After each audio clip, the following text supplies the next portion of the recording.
72nd running, a 16th of a mile to go. Uncharacteristic has the best stride as they come to the wire. Uncharacteristic.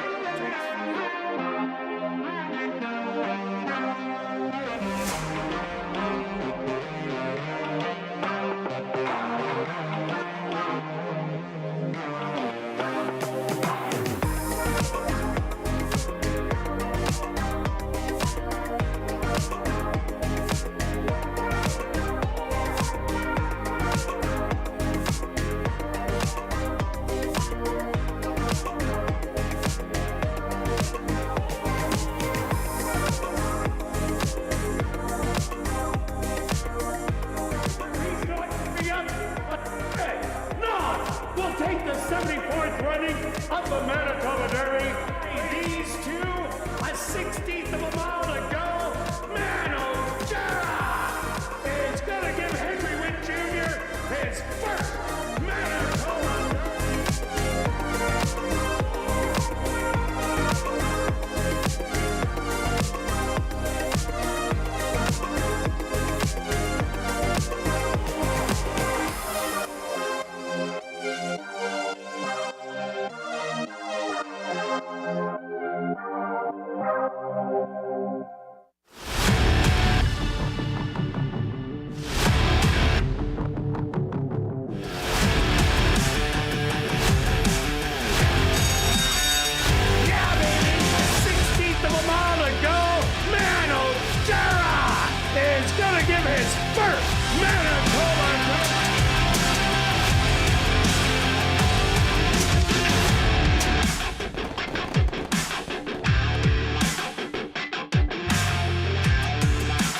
The Manitoba Jockey Club acknowledges that we are on Treaty 1 territory, and the land on which we gather is the traditional territory of the Anishinaabe, Cree, Anisininew, Dakota, Lakota, and Dene peoples, and the national homeland of the Red River Métis.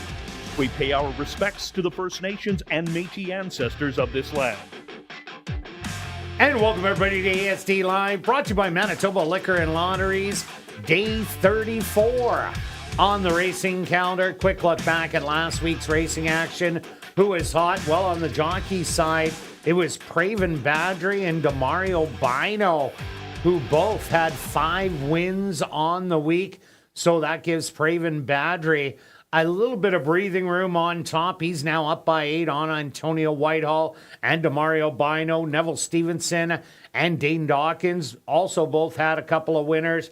And on the trainer's side, Lee Delaron had 4 wins. Right behind him, Steve Keplin Jr. and Will Taranjo. They both had 3. And Devin Gittins and Mike Nault had 2. So Lee Delaron is now 8 up on Michael Knowlton second, with Devin Gittins in third, and Jared Brown starting to climb the ladder. Stretch, what did you see on the racetrack last week? Yeah, it was good to be back to the 3 days a week. I always like that. You kind of get a good feel of how the track surface plays and good idea. Last week, the track was a little bit slow, but what's still faster than a couple of weeks ago.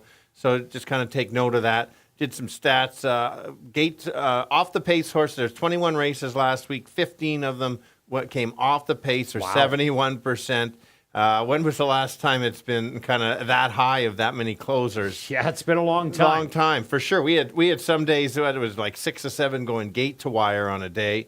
I also, with the 3 days a week, you kind of get an idea of some hot trainers and barns going. We see that. How often do you say, they've won 3 races tonight or won 4 in the last couple days? So I like to ride the hot trainers there. And also the jockeys are the same way, as you talk about. Definitely are. Paven Bradley winning a bunch, and it just... And Demario Bino. I'm sorry, yes. And the good angle there is, just like everybody, you kind of get in that hot streak, and that's what I've seen with the jockeys. They make the right move, they do it at the right time, and they win that photo at the wire and because of the right move, and that's everything to do. And you see the ones that kind of struggle or are on a losing streak, they lose that photo until they get it. So That's something to kind of watch for the 3 days. Weather looks good all week for sure. Oh, absolutely amazing. Yeah, so I've already scanned the 3 cards. Good race 3 cards for sure. Something to add in all, Kirt? No, let's just kick it off with this $7,500 claimer for Manitoba, Saskatchewan, North and South Dakota breds that are maidens. They're going to go 7.5 furlongs. Scratch number 3, Mr. Benji Stretch. Who do you like? Yeah, it's only 4, but certainly a tricky race because only a couple of them gone the 2 turns. So you always have to double check that distance because you would think many of these ads just another 6 furlong or 5.5 furlong race.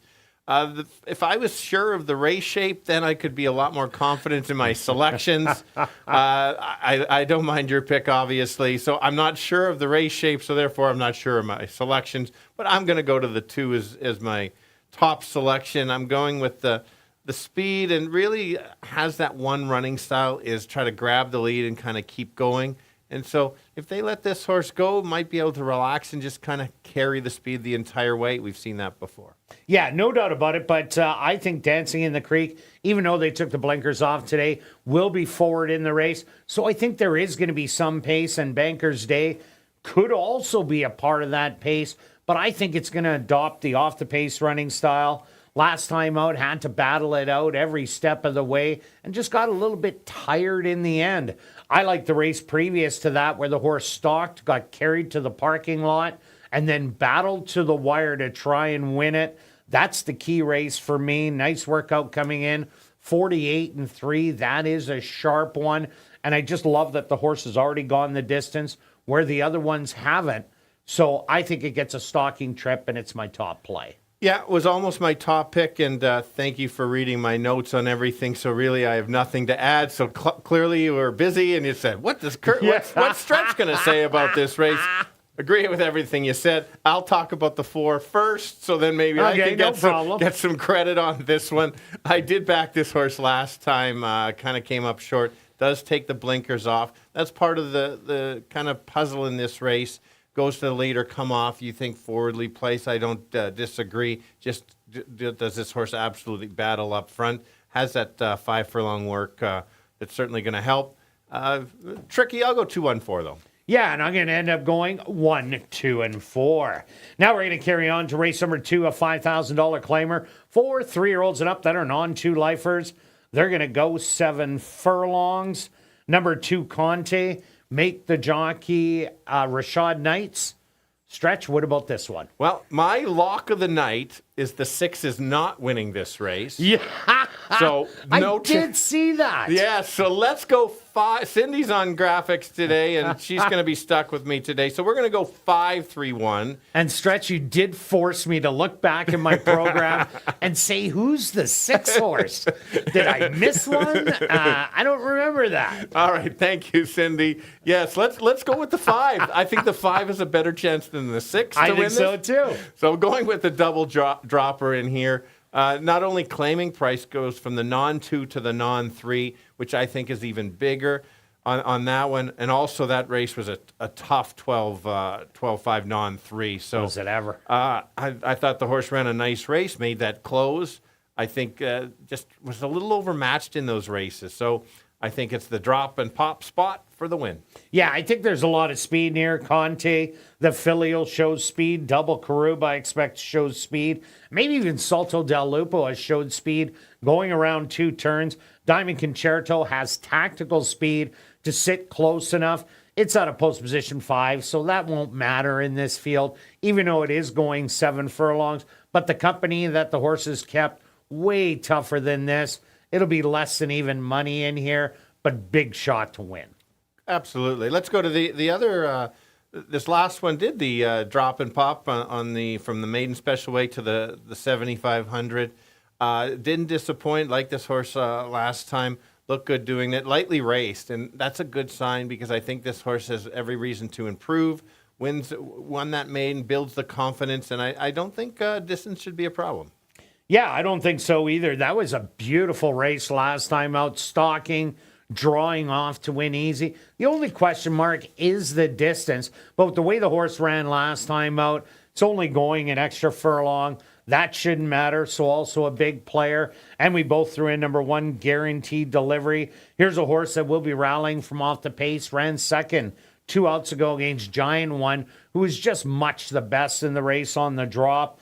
And then ran against Call the Cops, who got a loose and easy lead. Ended up going wire to wire. Bits 11 drop. Has been sitting on a win in that condition. And ran second again in that condition. So Guaranteed Delivery, I think, will find these a little bit easier. That's why he's in my top 3. Yeah, I'm with you. Kind of know what you get with the 1. So if the 5 or the 3 kind of regressed, maybe a higher placing. But I'm at 5-3-1. And so am I. Now we're going to carry on to race number 3, kicking off Jackpot Pick 5 wagering with a $3,000 claimer for 3-year-olds and up. They're going to go 7.5 furlongs. Scratch number 1, Getcha. Stretch, Heavenly Trip for you. Yes, absolutely. Backed this horse last time. I think if this with the 5 horses, I think with the right trip, they all have a good shot to win it. But I am going to go to the 3. Backed this horse last time, maybe not on the win, but certainly in there. I think the race potentially can set up perfectly for him. Should be a pace battle up front between potentially the 5 and the 6 that you've decided to go with. I'll be interested to see how he wins it. But yeah, I just think that repeat effort this time of year can just kind of keep going. It's morning line 10-1. Won't get that with the scratch. I'm hoping for maybe a 5-1 or 4-1. And so if I get that battle, a shot to repeat. Yeah, no doubt about it. That was a good win last time out. I did go to number 6, CC's Kitten, 2 outs ago. Ran a real strong race going wire to wire. Last time out, had to battle every step of the way. There was no breather in there. But what I like is the horse stuck around to only be beaten by 6 lengths. Was in the same race as the 5, Side Street Dave. Side Street Dave really couldn't keep up early. Was behind about a length and a quarter most of the way. And if that is the case, I think CC's Kitten's going to drive out to the lead, control it. Big shot to go wire to wire. Yeah, we'll see how the track plays. This will be a good indication if how far the 6 goes, gets gate to wire, or the 5 kind of hangs around for second. It's going to be a big sign there. We both went to the 4, kind of the same probably angle. If 5, I think this horse can get a nice trip, maybe sitting in 3rd behind the potential battle. This horse can run that evenly race and maybe gets the jump on my top selection and certainly get to the wire first. Yeah, that was only an evenly run race. I thought the horse would have showed more closing kick against CC's Kitten, but really didn't in that race. Just got up for second. The Buffaloes did win a couple races in the last couple of weeks, so maybe not a cap but a card. Just needed some time off. Does have a good freshening work in 38-1, so I had to throw it in. I'm going to give you 6, 4, and 3. Now we're going to carry on to race number 4, kicking off $50,000 guaranteed pick 4 wagering with a $5,000 claimer for 3-year-olds and up that are non-4 lifers. They're going to go 5.5 furlong stretch. You don't have the big favorite on top. Yeah, good race to kick off the pick 4. We had some chalky days last week, so I'm going to try to take a small shot on the 6. I'll explain why in a second. Because I picked it last time. Well, that's true. I think we both actually probably did. Well, I picked it on top, though. Okay, that's fair. Let's go. Let's go to the 1 as my top selection. I think this horse is going to get a great trip. I think this horse should sit back and wait for the speed to come back. If it doesn't, probably won't be there. Looking more for a 2nd or 3rd place finish. If I get that battle, certainly can come off the pace for a nice upset. And 4-1 morning, I think I can get at least that. Yeah, it seems like the horse really likes going the 5.5. And last time out, almost got the win, hugging the rail. But number 6, St. Pio, is doing the power drop in here from open company into the non-4 lifer. Comes out of a race that was absolutely laden with speed. Now goes into a race. Well, there's one other horse finalized. That'll go out to the front end. So I think St. Pio is going to get a dream trip on the front end. Ran a big race 4 outs ago, first level allowance. And even 5 outs ago, that first level allowance, either of those races, that is an absolute demolishing of this field. The 5.5 furlongs, absolutely perfect. Not much more to say. I think even money and take it and run. Yeah, it probably should have been my top pick, no doubt. Figure save should be there. runs back to any of those races, the horse should be there and win again, or should win this year for the first time. Why not my top pick? You're probably wondering, aren't you? Yes, I am. All right. It's because this horse has had so many tough races and hasn't won. I realize this horse could absolutely crush the field. Sometimes horses have too good to lose, or ran too good in the race to win, and they lose. So I just put it there. Obviously, the 6 is on all my tickets. And a hot trainer, though. Yeah. You're saying you're following hot I'm trainers. following hot trainers, and maybe it's gonna. Hey, I can't remember the last time I didn't pick a winner. So see how that forget. You move on. Anyway. 6 is my second choice. I'm using it in there. We'll leave it at that. Let's talk about the 4.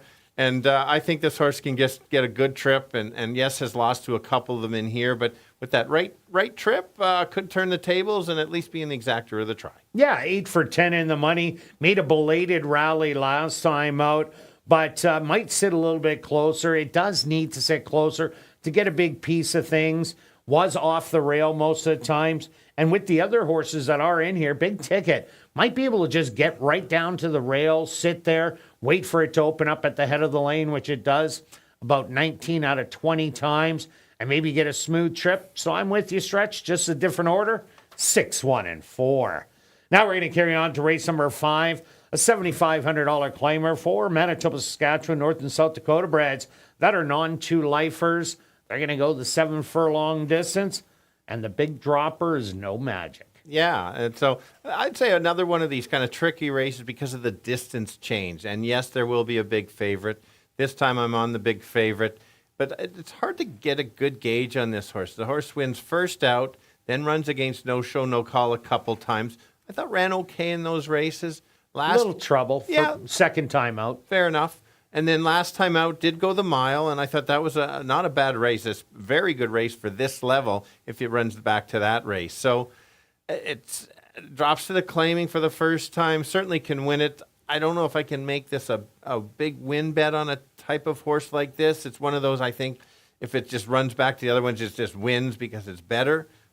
Just that would be the only why I couldn't make it a win bet at 4 to 5. Yeah, no doubt about it. And it has that mile under the belt. Now it's cutting back to 7 furlongs, and that's going to help No Magic. But getting beat by 5 to Ice Storm, Wicked Black Bullet, and Daddy's Rare Edition, the first 2 definitely they would be bet down to 1 to 9, 1 to 5, and even Daddy's Rare Edition would be a 2 to 5 shot in here. So that's the kind of company that No Magic has gone against.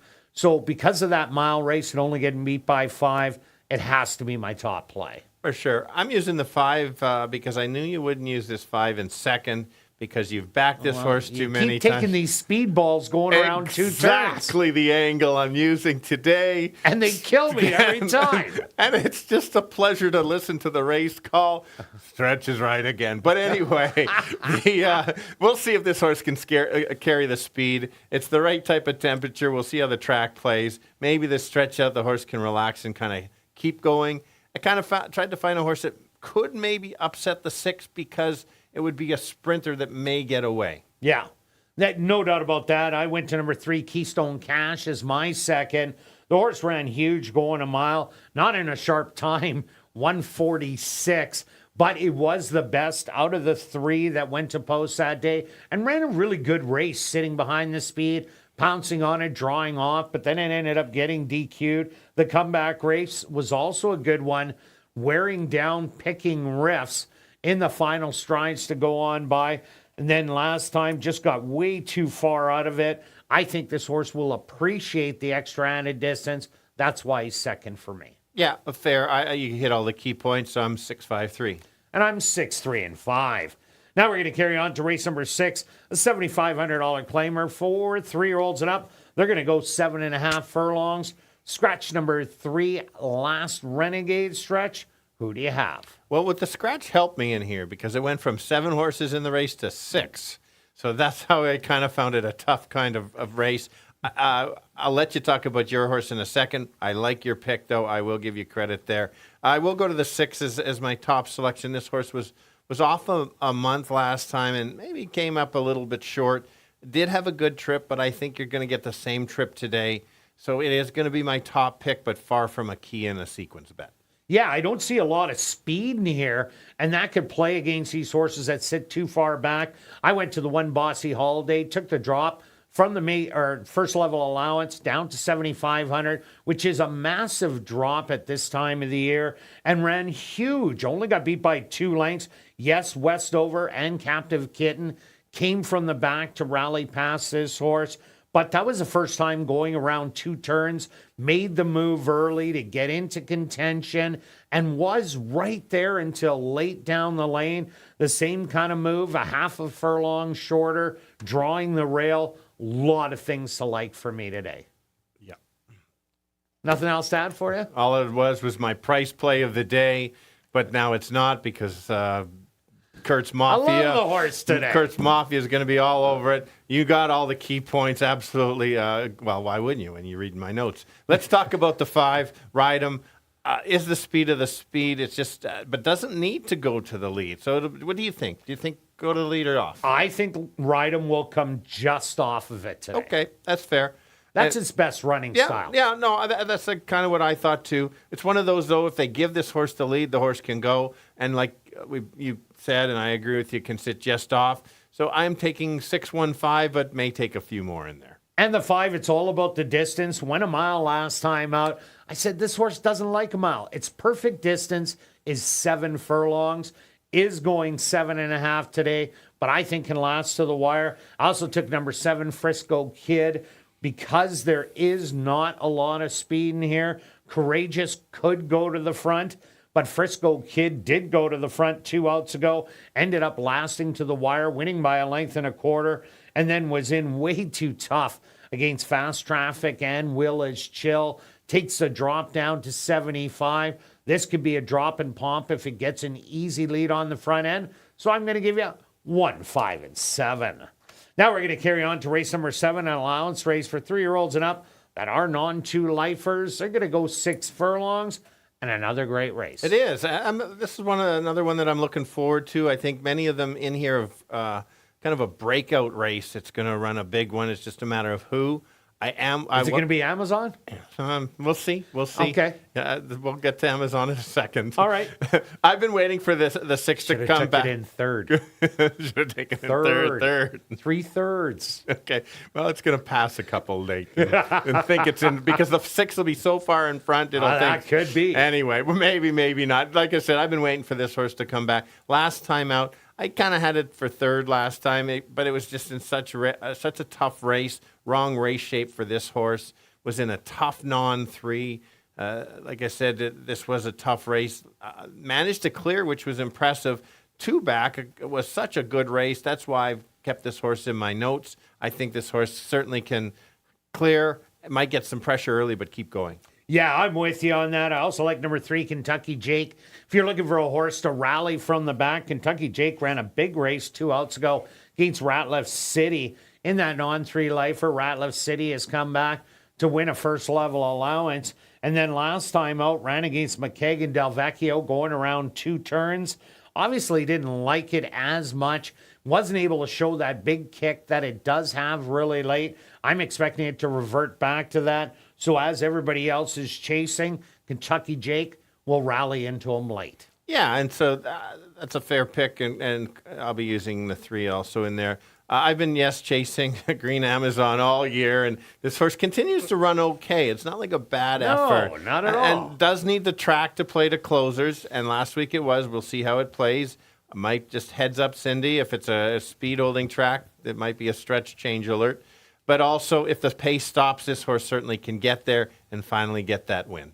And what about Dare to Endure, who ran absolutely huge last time? And you called it exactly. First race, some trouble. Second lifetime start. A clean trip, look good doing it. I just thought because this horse only had the 2 lifetime starts, room to improve. We just don't know what we get out of this one. This could improve that much more and make that upset, kind of like how No Show kept getting better.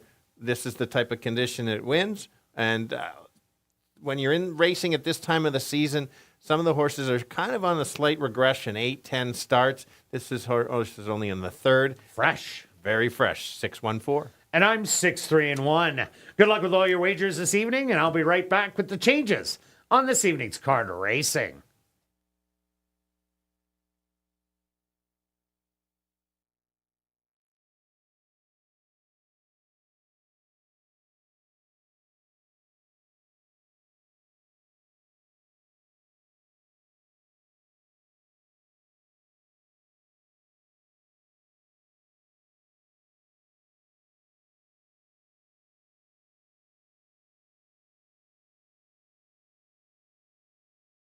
And if everybody can get their pens and programs ready, here are the changes on this evening's 7-race car to racing.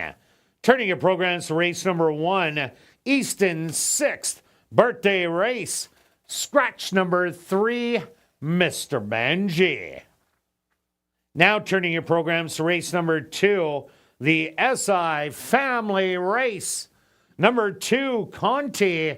Make the jockey Rashad Knights.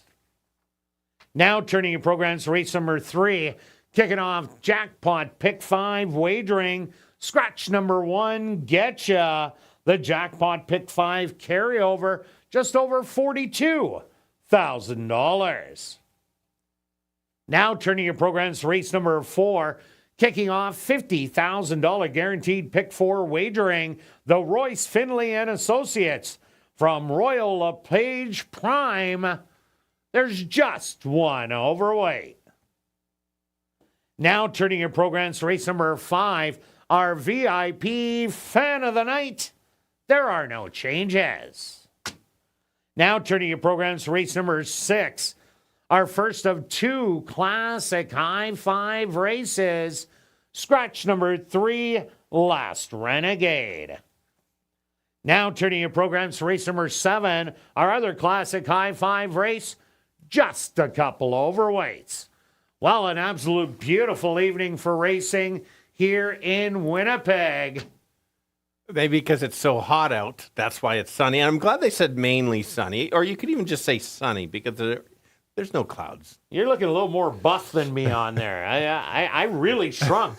Maybe I went in the hot box with the jockeys yes. for about a week. I don't know. I kind of lost a lot there, but we're happy. We're happy, yes. Hot day. I don't know about us with the flames, though. No.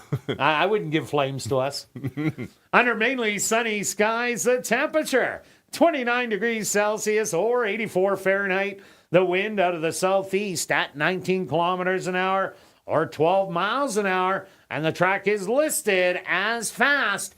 Fast racetrack for this evening's 7-race car to racing. And we're going to kick it off right here in race number 1 that goes to post in 20 minutes.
And welcome everyone to Assiniboia Downs.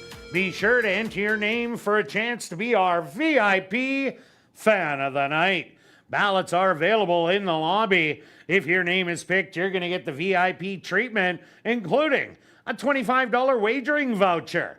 You're going to get an ASD t-shirt. You're going to get an ASD ball cap autographed by myself and Stretch when you come up to the press box and watch We Call a Race. Then you're going to go down to the paddock, see the horses, and then off to the winner's circle to get a framed photo with the winning horse. And if you're new to racing, stop by and see Shannon and Brad at the Fan Education Center, located on the main level. Also, that's the place to open a free betting account at hpibet.com to bet on the races on your phone. And what's more, if you open a new account and bet $100, you're gonna get 100. Have a great evening of racing.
And welcome down to the paddock for race number 1. We're going to kick off the week of racing with a $7,500 claimer for Manitoba, Saskatchewan, North and South Dakota bred maidens. They're going to go 7.5 furlongs. Scratch number 3, Mr. Benji. And stretch, these are all Manitoba breds that graduated out of the yearling sale in 2022. And guess what's just around the corner? No, say it ain't so.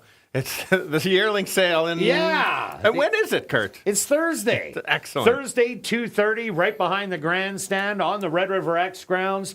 Absolutely free to get in and watch the action, as there's 28 yearlings up for bidding. And in here, one has the 5-horse Magical Tap In, has a half-brother in the sale, hip number 29. And Magical Tap In, well, this horse is bred to go a route of ground. Got the route of ground 2 outs ago against Ice Storm, and that was open maiden allowance. That was just way too tough. The horse did get in a bunch of trouble in that race.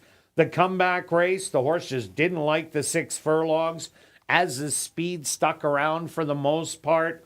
Magical Tap In, though, will be the longest shot on the board in here. But maybe if 1, 2, and 4... what if they all go to the front end in here, battle it out?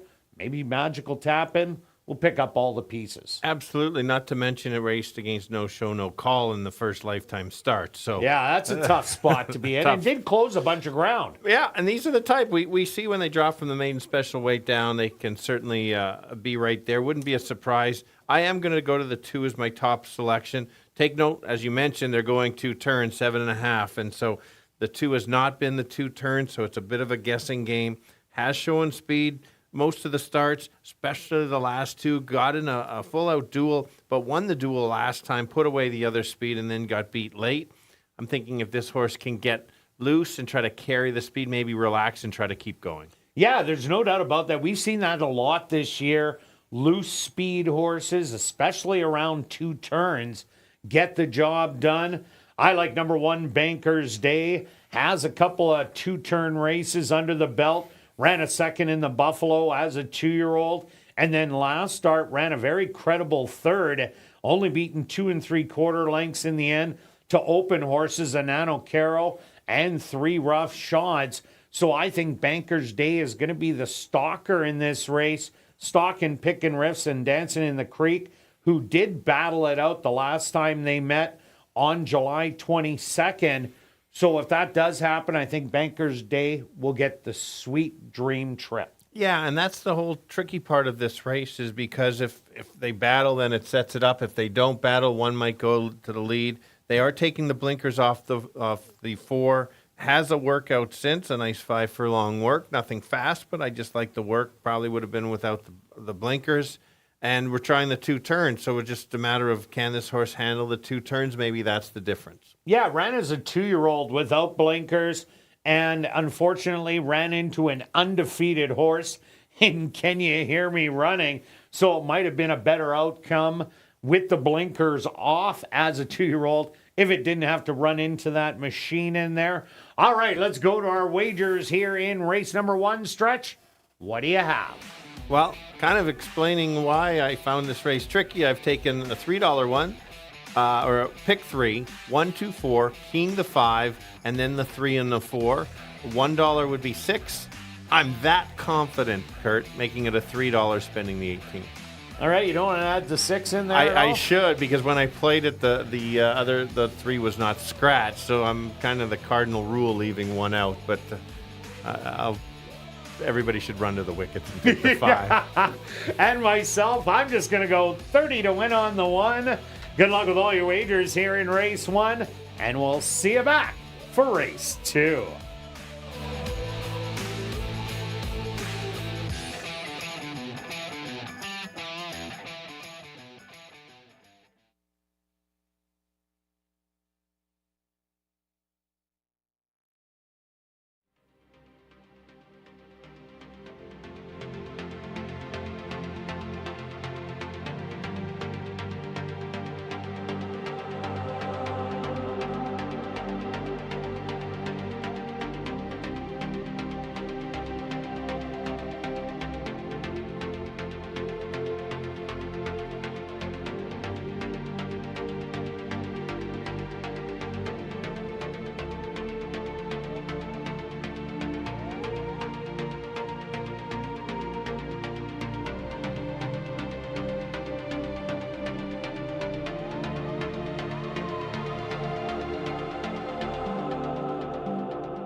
The horses are on the track for race number 1, Easton's 6th birthday race. They're going to go 7.5 furlongs for $10,000. Number 1 is Banker's Day, owned by Larry Falloon and Champion, trained by Devin Gittins with Rashad Knights.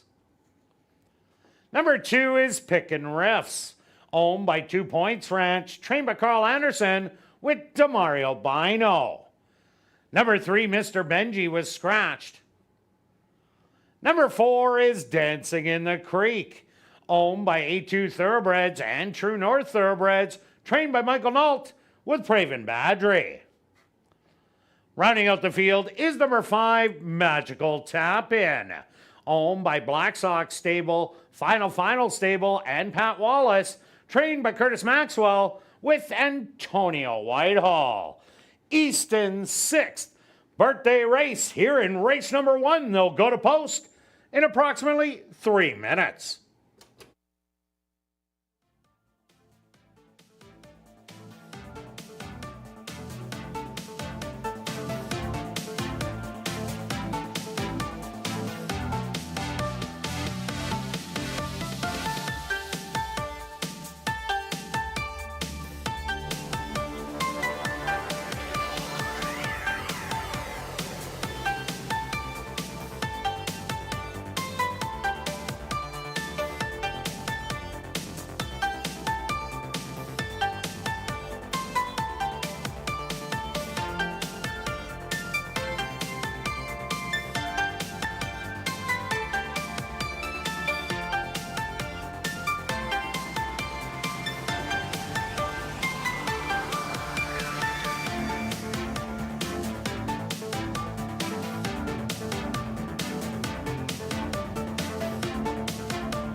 All right, the boys going 7.5 furlongs, all looking for their first lifetime win. Only a field of 4. A little tricky to figure out the race shape. I'm going to take a shot on the 2-horse, saying that he's got the most speed and try to go gate to wire, try to get that front end, relax and just trying to keep going. If can handle the stretch out, certainly has a shot to win it. Who are the other ones to consider? The 1. If there's a battle up front, maybe the 1's going to sit just off. Had a good mile race last time. The 4's the current favorite. Deserves to be his some back class, some good races. Tate takes the blinkers off. So let's go 2, 1, and 4. Kirt. Yeah, Stretch, I see the race panning out with the 2 and 4 battling it out like they did on July 22nd. Even though the blinkers are off the 4, they battle it out. Banker's Day sits right in behind. It ran such a good race last time out, going the mile distance, and now gets to cut back. And it's the only one that has gone around 2 turns twice. And the other was a second place finish as a 2-year-old. Gets a little break in the weights, draws inside. A lot of things to like. I also like the 2 pick and riffs. If the horse does shake free on the front end, definitely could go all the way. I love the horse 2 outs ago, and it got caught very late down the lane. And Dancing in the Creek was a big favorite that was beat last time out. But with that equipment change, that can really change things up. I'm going to give 1, 2, and 4 good luck here in race number 1.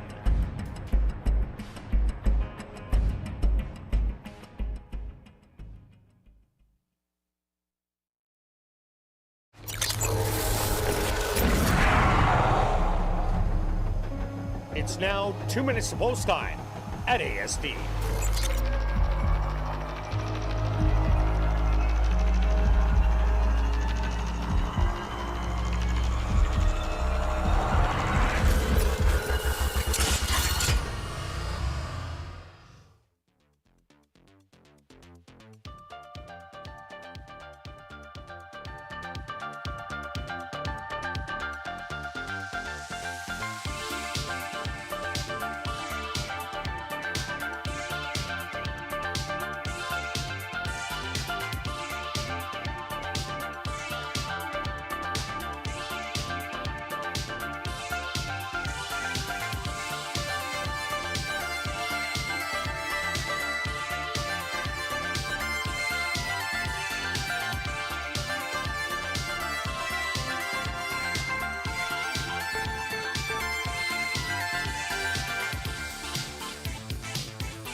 It's post time.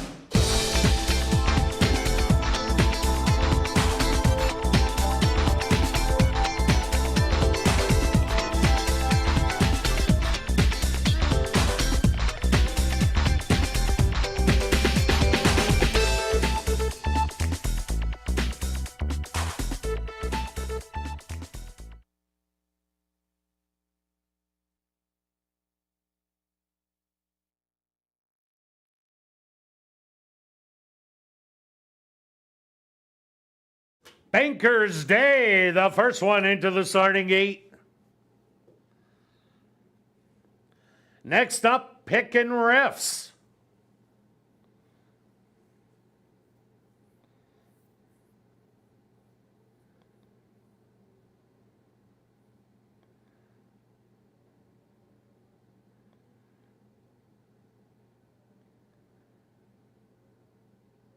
Now just 2 left to load.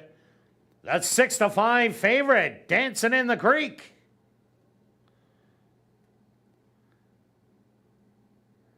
And now just waiting on Magical Tap In. The field is set. They're at the post. Is a trailer. Only 2.5 lengths from front to back as Pickin' Riffs heavily restrained has that lead by 3/4 of a length. They went the opening quarter in a rather sluggish 25-3, and Banker's Day can hold no more. And now goes up and grabs the lead by a 1/2 a length. Pickin' Riffs back to second on the inside, Dancing in the Creek. 3 wide and 4 wide. Magical Tap In, but it's Banker's Day and Pickin' Riffs. The 1/2 mile, 50-2. Pickin' Riffs now unleashes the run with 3 furlongs to go. Banker's Day trying to keep up in second. Dancing in the Creek starting to roll 3 wide. And Magical Tap In, lots of work to do from here. They hit the head of the lane, and Pickin' Riffs has the lead through 3/4 in 1:15-2. On the inside, Banker's Day, the outside, Dancing in the Creek. But this one's over. Pickin' Riffs is going to win by 3. Banker's Day second best, third to Dancing in the Creek, and fourth to Magical Tap In.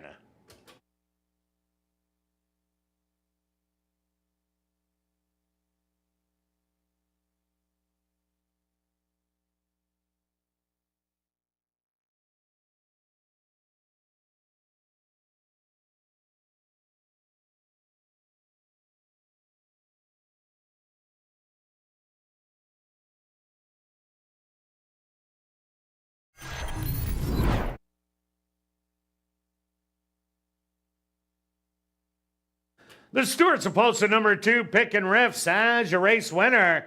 Second goes to number 1, Banker's Day. Third to number 4, Dancing in the Creek. And fourth to number 5, Magical Tap In. They went the opening quarter 25-3, the half 50-2.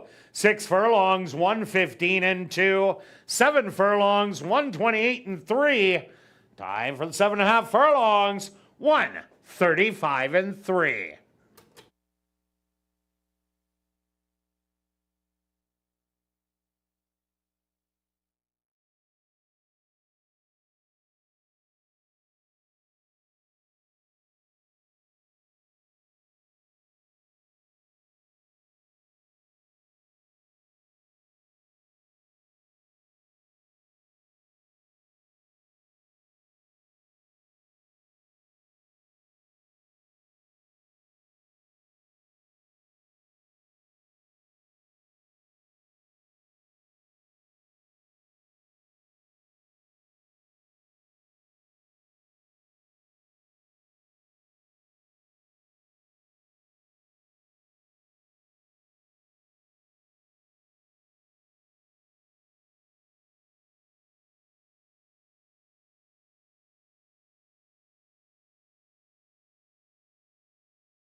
Now entering the winner's enclosure, the official winner of Easton's 6th birthday race. That's number 2, Pickin' Riffs. Pickin' Riffs is a chestnut gelding, 3 years old, by Kentucky Bear. Out of the mare Sharpay, by Limehouse. Owned by 2 Points Ranch, trained by Carl Anderson, and ridden to victory by Demario Bino. Time for the 7.5 furlongs, 1:35-3. Number 2, Pickin' Riffs, was proudly bred right here in Manitoba by Kelly Halliday. And upon this maiden-breaking effort, number 2, Pickin' Riffs, got a blanket presentation from the CTHS. Race 1 is official in the upcoming second race, the C Family Race. Number 2, Conte, make the jockey Rashad Knights. The C Family Race. Here in race number 2, we'll kick off Rolling Doubles and Rolling Pick 3s.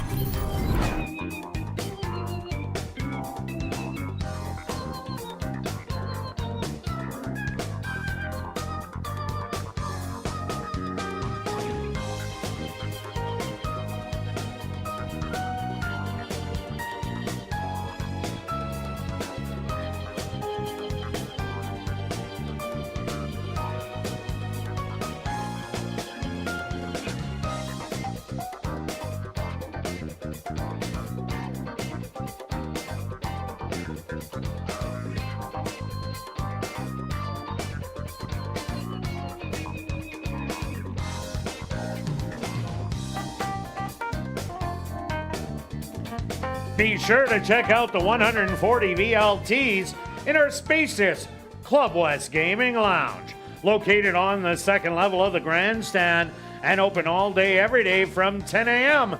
to 1 a.m. And tonight and every race night, we will be drawing for $500 cash at 11:30 p.m. in the VLT Lounge during Crazy Hour.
Assiniboia Downs has introduced a new 50-50 draw that will take place each and every race night. The jackpot is currently at $720 and growing.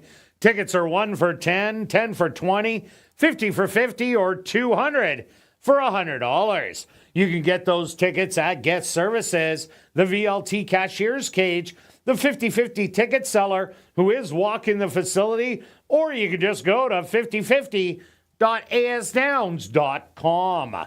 The draw will take place at 10 p.m. tonight, and proceeds will benefit Final Furlong and the Winners Foundation. And please take note that you do not have to be in attendance to claim your prize. Just check our website at asdowns.com for the winning number.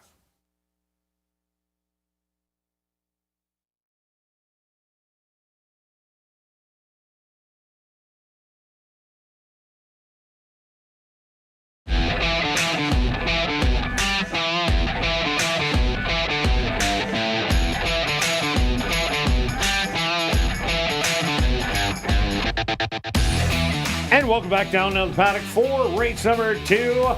It's a $5,000 claimer for 3-year-olds and up that are non-2 lifers. They're going to go 7 furlongs. Number 2, Conte. Make the jockey, Rashad Knights. Quick look back at race number 1.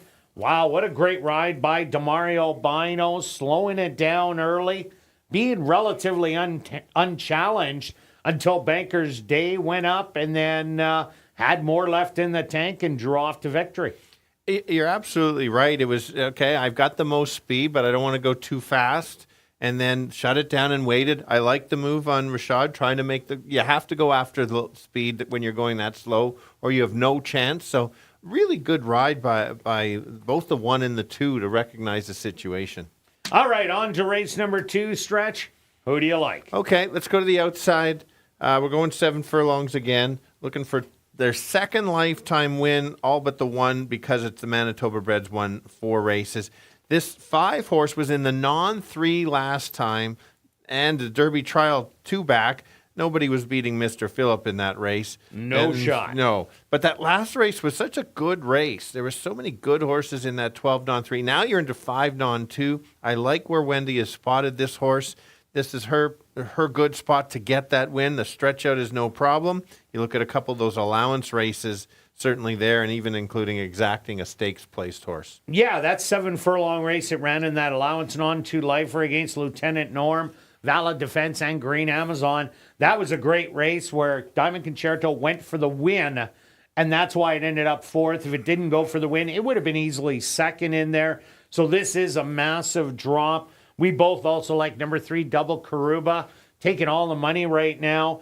Had the tightener after being off almost 6 weeks, and then came back with a great race, drawing off to win by 6. You see Pick and Riffs did run 3rd in there and came back to win in the last race number 1. But Double Karuba did that with the greatest of ease. How good is this horse is the question mark. Judging by the board, the barn thinks it's good. Yeah, and you see that with a big maiden win, and the horse was in maiden special weight, showing something there. Let's go to the rail horse.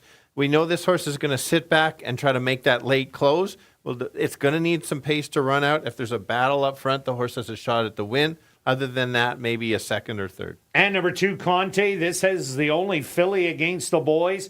Rashad Knights now rides, gets in at a light feather 114. I think she's going to bring a lot of speed to this race. The only question mark, will she be able to carry it the full 7 furlongs? And will she get pressure from Double Karuba or Salto del Lupo? Because Diamond Concerto and Guaranteed Delivery, I expect to sit a little bit back off it. So Conte, not out of the question, the way the speed ran in race number 1. For sure. Let's look at the 4. This is a dropper. This horse won going the 2 turns at 5,000. Tried the allowance. Little too tough. Showed some speed. This horse belongs at this level. A repeat effort when it was in for 5 certainly can be there. All right, let's go to our wagers here in race number 2. Stretch, what do you have? Okay, so I'm going to go, just in case the 3's the real deal, $5 tri-wheel, 1-3 with 1-3-5 with 1-3-5, $20. You make it just this $1 wheel, it would be $4. All right, myself, I'm just going a straight exactor, 5 and 3. Gonna do a $20 one. Good luck with all your wagers here in race 2, and we'll see you back for race 3. Kicking off Jackpot Pick 5 wagering.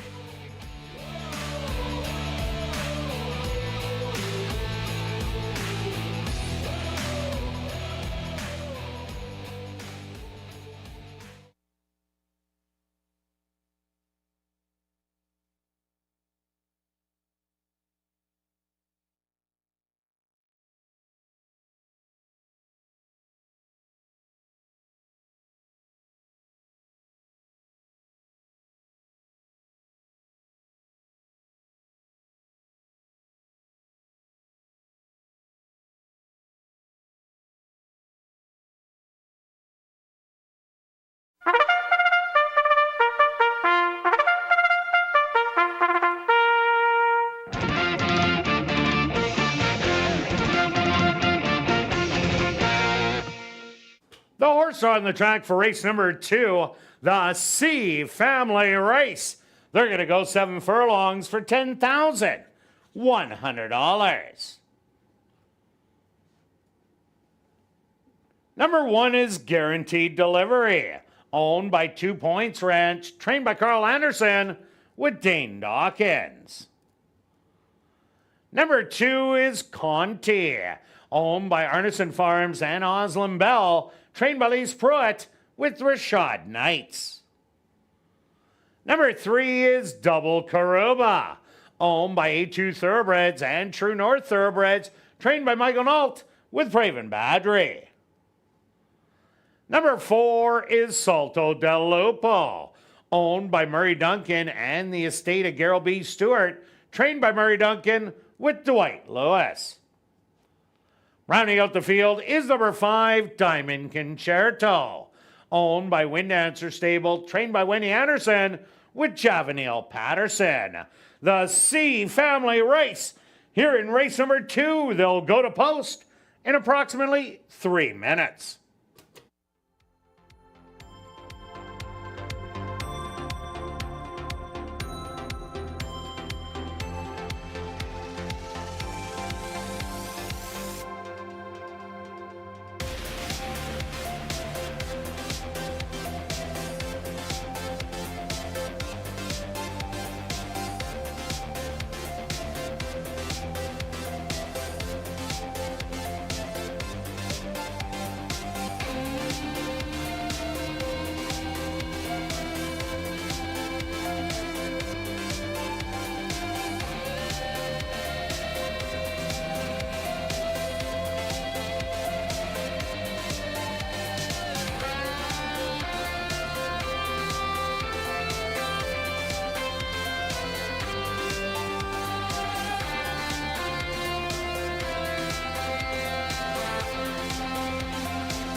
This time we got 4 boys, 1 girl, challenging to win. Most of them trying to win their second win.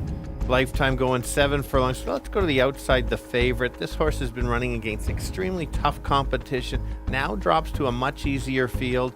Has the talent to do that. Found the spot for him to make that win. Should sit off the pace and make a late run. Who's the horse on the improve? That's the 3. Won the maiden race last time. Won going away after that layoff. repeat that effort, puts that horse right in the mix. The 1 horse is the 3rd selection, sits back for a late run. Let's go 5, 3, and 1. Kirt? Yeah, Stretch, I'm with you on number 5, Diamond Concerto. Has run the distance a couple times and ran a very credible 4th, beaten only 6 lengths, and that was against Lieutenant Norm. Now drops to the bottom, 5-2. I think this is the one to beat. I also like number 3, Double Karuba. Took care of that maiden field with the greatest of ease, but those were bottom maidens. Now goes to the next level, the 5-2, but sees a dropper in here. But obviously this horse has a lot of talent, and the 1 Guaranteed Delivery, if you're looking for a horse to rally late, this is the one that fits the bill. So I'm going to give you a 5, 3, and 1 also. Good luck here in race number 2.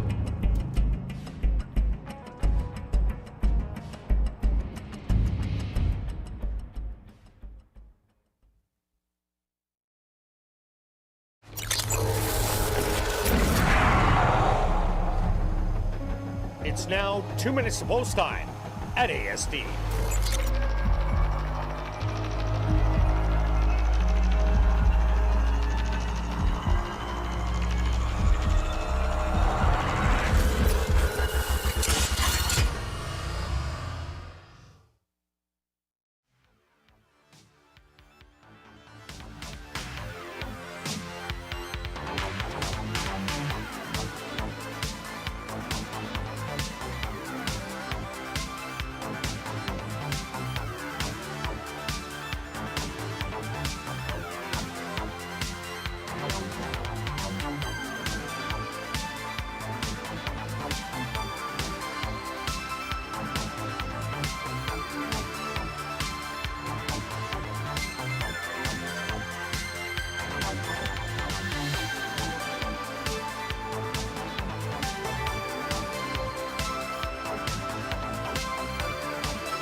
Time.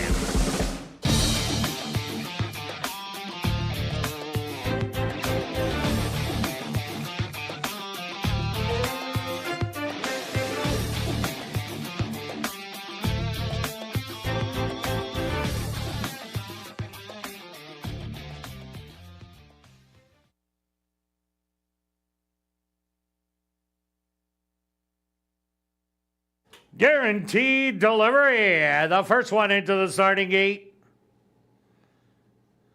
Next up, the lone filly, Conti. Here comes Double Karuba from the middle.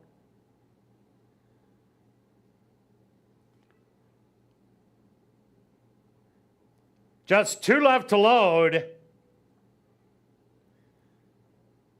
Salto de Lupo.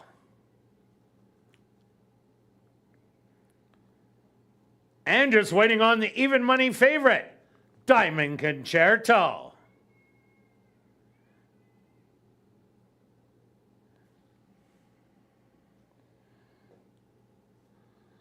The field is set. They're at the post. And they're off. In the middle, Conti headed hard out to grab the early lead, and is going to get it by a half a length. Double Karuba to the outside, putting on the pressure. Guaranteed Delivery hugging the rail 3 lengths back with Diamond Concerto just to the outside, and Salto del Lupo will be the early trailer watching the action from 5 lengths off of it. The opening quarter, 25 seconds.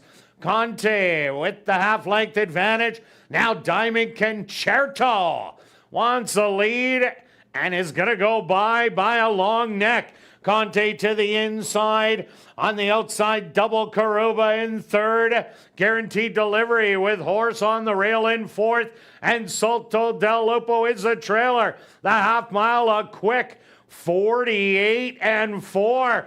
Conte now battling back on Diamond Concerto to the outside. Double Karuba taking the wide, 3 wide trip. They hit the head of the lane, and Conte still at the lead. Diamond Concerto now goes on by on the inside. Guaranteed Delivery to the far outside. Double Karuba, a 16th of a mile to go, and Diamond Concerto is giving it all. A late rally on the outside by Salto del Lupo. Too close to call at the wire.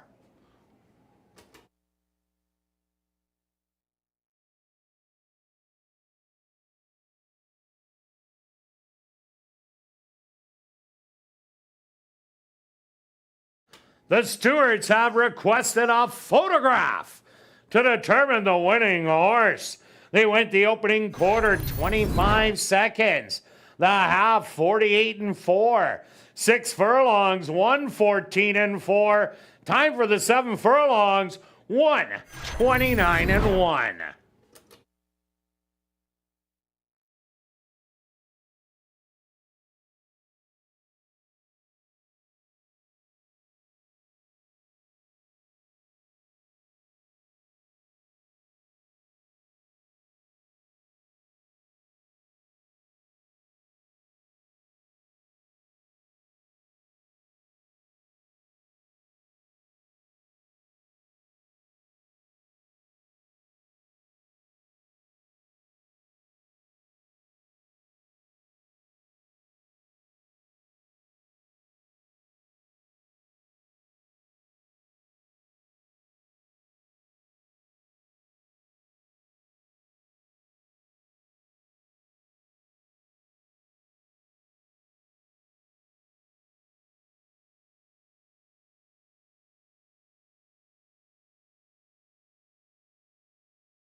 Results of the photo show the winner number 4, Salto del Lupo.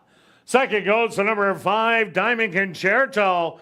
Third to number 3, Double Karuba. And fourth to number 2, Conti.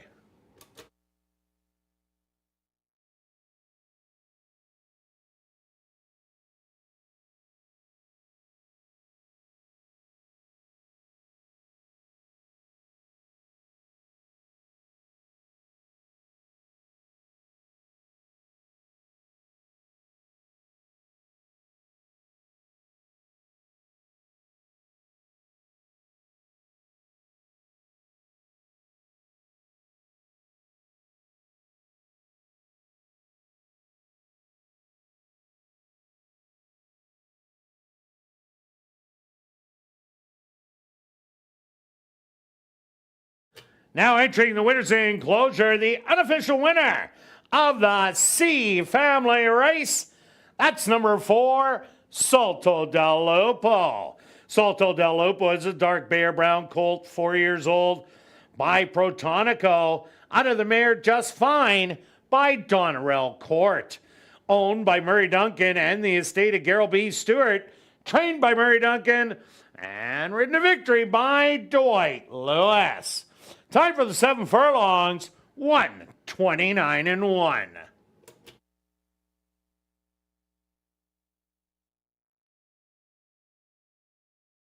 Race 2 is official in the upcoming third race. Kicking off jackpot pick 5 wagering. Scratch number 1, getcha. Number 2, blame it on Brew. The claiming price should read $3,750. And we will carry on with the rest of the changes. In this evening's pick 5, there's no changes in race 4 or race 5. Turning your programs to race number 6.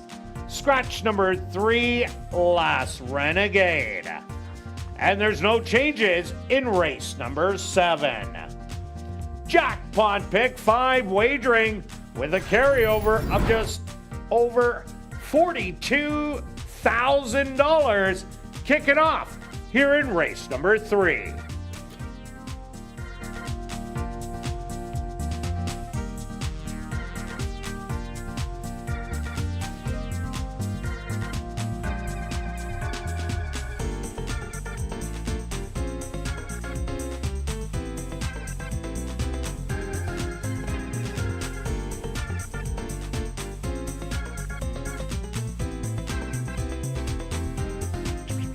Well, be sure to check out our 140 VLTs in our climate-controlled Club West Gaming Lounge. It's located on the second level of the grandstand and open all day, every day from 10 a.m. to 1 a.m. And tonight and every race night, we will be drawing for $500 cash at 11:30 p.m. in the VLT Lounge during Crazy Hour. And just a reminder that free family fun activities will be featured every Monday in August, as well as Monday, September the 2nd. Free activities include bouncy castles, face painting, and live entertainment, and the fun all starts at 6:30.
And welcome back down the paddock for race number 3. Time to kick off jackpot pick 5 wagering with a $3,000 claimer for 3-year-olds and up. They're going to go 7.5 furlongs. Scratch number 1 get you. The 2 blame it on Brew. Make the claiming price $3,750. But let's take a look back at race number 2 stretch. I want to see this race run again. Absolutely. You called it off camera, and I couldn't agree with you more. What a finish. Lots of moving parts, and you look at that win photo, you could see all 5 horses in there. You saw that the 5 recognized had to go after the 2 a little bit. I think if you left Conti the 2 alone, that horse could have went gate to wire. Yes. The others were trying to close, and then Lewis, the jockey on the 4, sat at the back, watched the action, and timed it perfectly. Yes. It's only 2 races, but I think we have a different track surface. Not going to make a bold statement yet. I'll save that for a few more races. But kicking off the pick 5, bunch of money already in. Maybe there's a chance there's some favorites in the sequence that could get beat. But Jake's on camera today, and I'm going with a price horse to open it up on the 3. This horse does sit off the pace, so we're going to see what what he does here, if he can make up the ground. Really like that last race at 5.5 on the 5,000 non-4. I think it's a lateral move. Now there's some droppers from the 55 Open, but I like how this horse has been running. That last race was so good. This time of the year, you run with the hot horses. If I can get that same trip, could be there. Yeah, we've seen non-4s, 5 non-4s go up and win for 75, Screenplay being one of them. Other ones at the $5,500 level. So maybe a little bit of a drop in here. The horse I like is number 6, CC's Kitten. Not a lot of speed in here. Side Street Dave, the 5, does have speed to offer, but they went against each other on August the 5th, and CC's Kitten got the better of Side Street Dave, and I think the horse is just getting better. That race 2 outs ago won easily, and I could see that kind of a race again. If CC's Kitten clears, they're going to be chasing all the way. Yeah, when she gets the lead, she's tough, and you can see her 2 wins. Doesn't like that last time, like you said, hung around in the speed.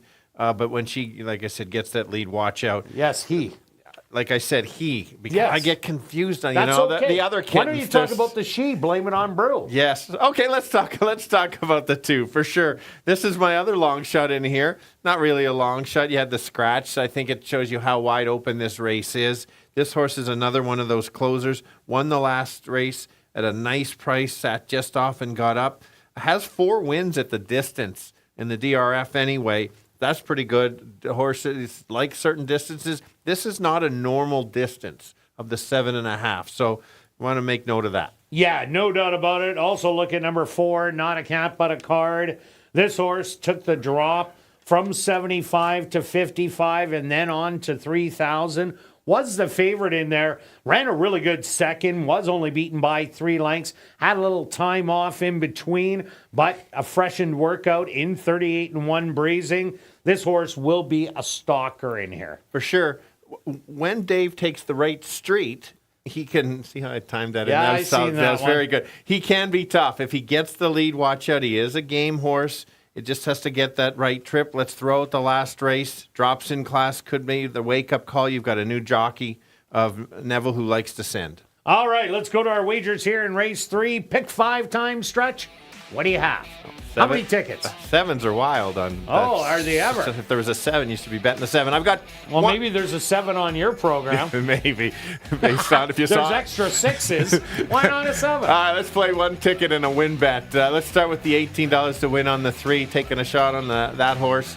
And then I'm playing just a 20-cent pick 5. 3-4 with 1-6, key in the 6th, 1-5-6, and a bunch in the last. Only $12.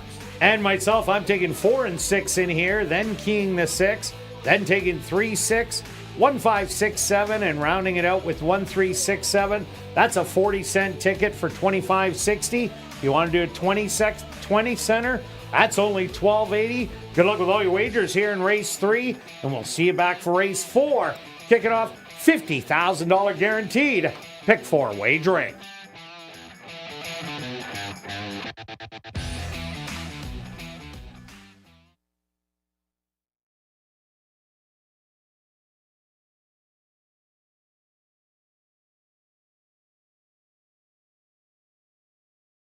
The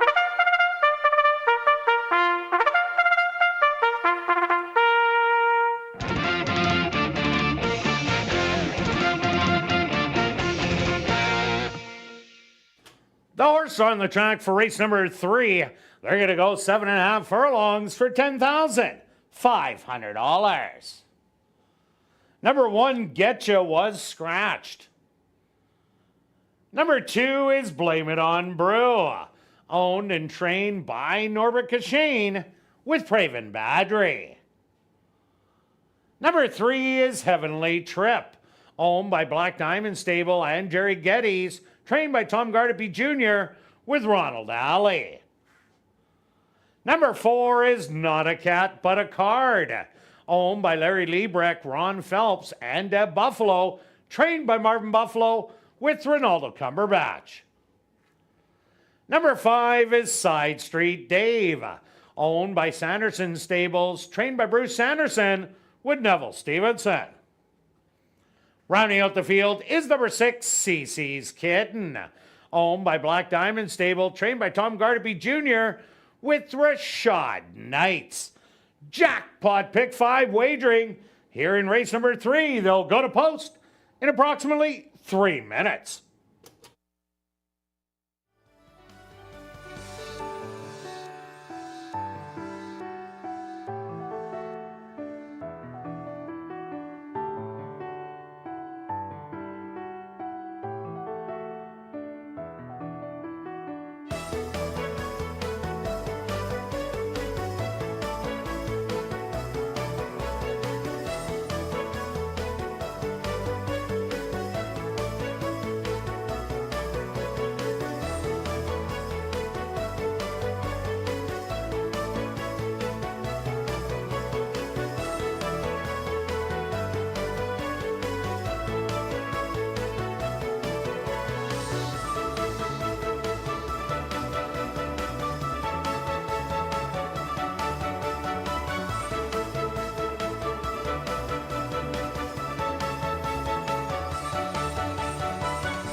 Here we go. We've got 4 boys, 1 girl in a competitive race. You just look at the betting board going 7.5 furlongs. Let's go for a bit of a price horse on this 3 horse. He won his last one sitting off the pace. Now stretches out to the 7.5 furlongs. Should sit back in about 4th or 5th and try to make that late run. If there's a battle early, this horse certainly can get there. This 4 has been running on the cusp of winning another race. It just has to get over the level to get there. And then the other long shot that I like is the 2, another closer. Battle up front, sets it up for the closers. Let's go 3, 4, and 2. Kirt? Yeah, Stretch, I'm taking a shot that the 6, CC's Kitten, doesn't battle on the front end and reverts back to a race 2 outs ago where it went wire to wire rather easily by 3.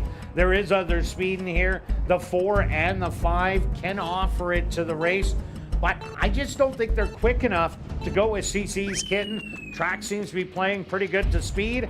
So that's my top selection. I also like number 4, Not a Cat But a Card. Ran second to CC's Kitten last time out, but has some time off in between.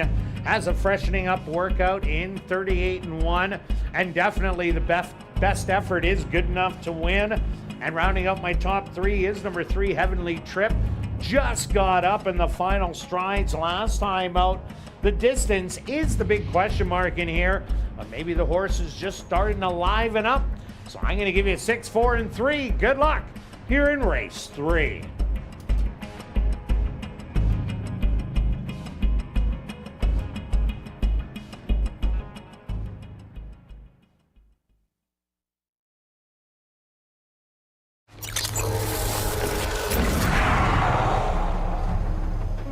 It's now 2 minutes to post time at ASD.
It's post time.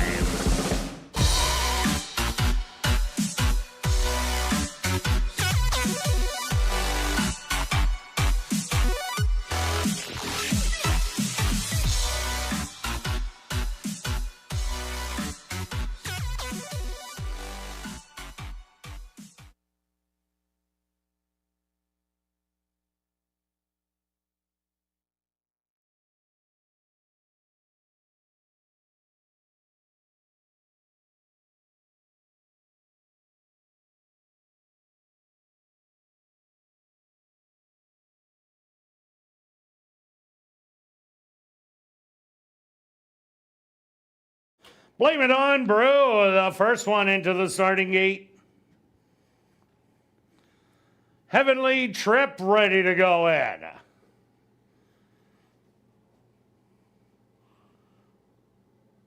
Next up, Not a Cat But a Card. Just 2 left to load. Side Street Dave. And now just waiting on CC's Kitten. They're all set. They're at the post.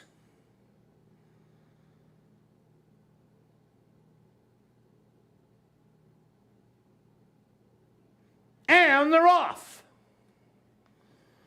From the middle of the track, showing some speed on the far outside, CC's Kitten quickly goes out and secures the front end. Side Street Dave will have to stalk from second. Not a Cat from a Card on the outside in third. 3 more lengths back to Heavenly Trip. And Blame It On Brew will be the early trailer. About 7 off the lead. CC's Kitten cuts the opening quarter in 25 seconds. Side Street Dave moving up on the outside and creeping closer to put on the pressure. 3 back. That's going to be Not a Cat, Not a Card. Another 5 more to Heavenly Trip. And the trailer still blame it on Brew. 49-1 the half mile. And CC's Kitten has found another gear and has taken over by a length and a half. Back to second, Side Street Dave. Not a Cat but a Card. Heavenly Trip coming with a big rail run from fourth, gaining ground with every stride. They hit the head of the lane, and CC's Kitten with the short lead. The stablemate Heavenly Trip to the outside, going to engage. They're inside the 8th pole. CC's Kitten trying to hang on. Heavenly Trip to the outside, inside the 16th. CC's Kitten is going to get it done. Heavenly Trip second. Third's going to go to Not a Cat but a Card. And fourth to Side Street Dave.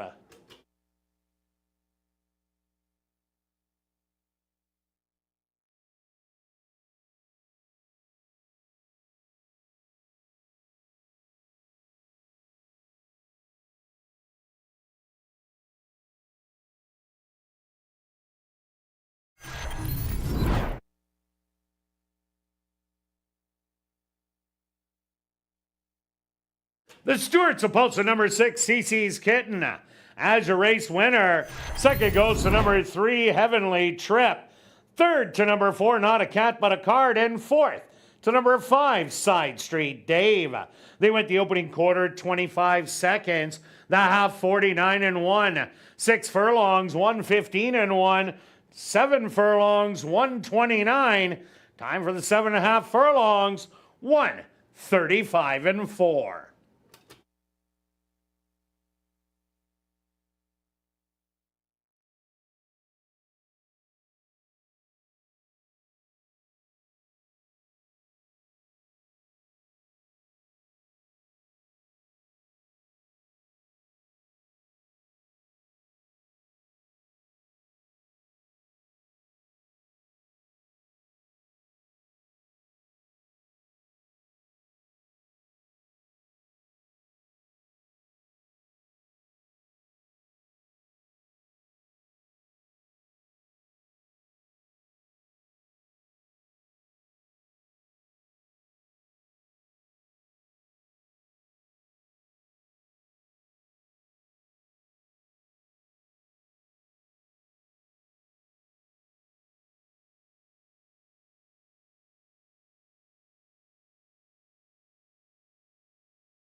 Now entering the winner's enclosure, the unofficial winner here in race number 3. That's number 6, CC's Kitten. CC's Kitten is a chestnut gelding, 5 years old, by California Chrome. Out of the mare, Not a Kitten, by Munnings. Owned by Black Diamond Stable, trained by Tom Gardapi Jr., and ridden to victory by Rashad Knights. Time for the 7.5 furlongs, 135-4.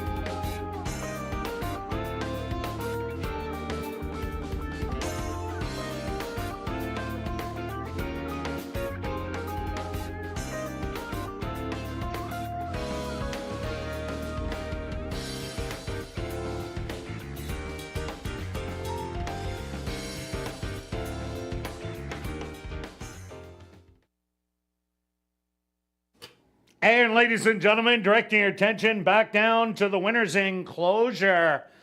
On behalf of the HVPA Manitoba, Monique Goulet, is making a presentation to trainer Tom Gardapi Jr., who scored win number 900 with Olive's Candy. Congratulations to Tom. And you might as well add one more. How fitting that he did win race number 3. Not only won it, ran 1-2 with CC's Kitten and Heavenly Trip. Congratulations, Tom Gardapi Jr., and many more wins for your career.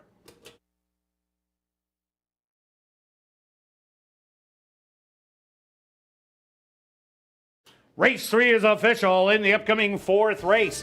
The Royce Finley and Associates from Royal LePage Prime. There are no changes, but we will carry on with the changes in this evening's Pick 4. There's no changes in race 5. Turning your programs to race 6, scratch number 3, Last Renegade. Also no changes in race number 7. The Royce Finley and Associates from Royal LePage Prime Race here in race number 4.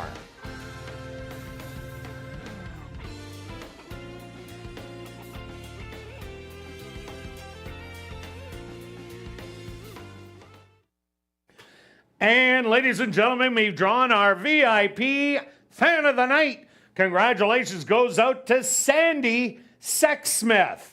That's Sandy Sexsmith. Congratulations. You're our VIP Fan of the Night.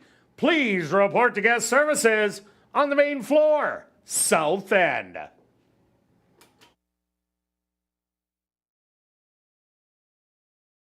Also, just a reminder to get your 50-50 tickets. The jackpot is $1,380 and still growing. Those tickets are 1 for 10, 10 for 20, 50 for 50, or 200 for $100. You can get your tickets at guest services, the VLT cashier's cage, the 50-50 ticket seller, or at 5050.asdowns.com. Ticket sales will close at 9:50 p.m. The draw takes place at 10 p.m. tonight, and proceeds will benefit Final Furlong and the Winners Foundation. And please take note that you do not have to be in attendance to claim your prize. Check our website at asdowns.com for the winning number.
Ladies and gentlemen, turning your programs back to race number 3, we had a claim to report.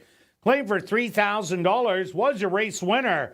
Number 6, CC's Kitten, claimed by Mark Sutherland, trainer Lee Delaron.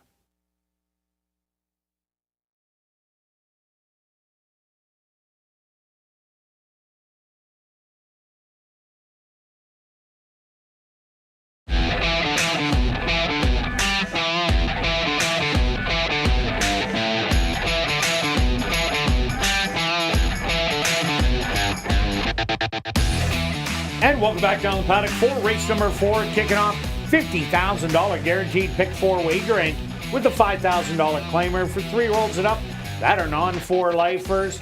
They're going to go 5.5 furlongs. Quick look back at race number 3. CC's Kitten right to the front. Sayonara. Yeah, we said it when he gets the lead. It's tough. Side Street tried to press, but then Kitten rebroke in the stretch. We said off camera last week, probably the 3 gets up. So the track, I'm going to lean towards speed holding for sure. I agree.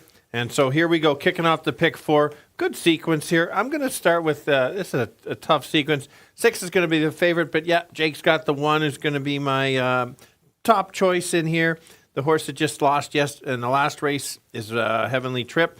This horse came out of this race. This horse should stalk just off the pace and try to make a late run. We'll see how the track plays. Might have to adjust a little. And the 6 St. Pio taking a massive drop in class. Steve Kepler Jr. had a great weekend last week. This horse brings a lot of speed to the race. And there isn't a pile in here, just the 5. So I think St. Pio right to the front. Catch me if you can. And the most probable winner. For sure. Absolutely. The track plays it. The 4 is your stalker that comes off the pace. We'll see how if there's a battle between the 5 and the 6, then maybe the 4 can get there. And finalize 4 for 6 in the money with 2 wins. Narrowly denied in this condition last time out. Can stalk and run at him. So definitely another one that could be a factor. What about Kitten? Kitten has the opportunity to show speed or sit back. I think this horse could sit in the garden spot and light up the board at 14-1. All right, let's go to our wagers here in race 4 stretch. Pick 4 time. What do you have? I got 1 ticket. I'm taking a chance to beat the 6. I know that it absolutely could just single the 6, but let's go all with 6, with 156, with 146, 54. And myself, I am singling the 6, then taking 3, 6, 157, 136, and 7.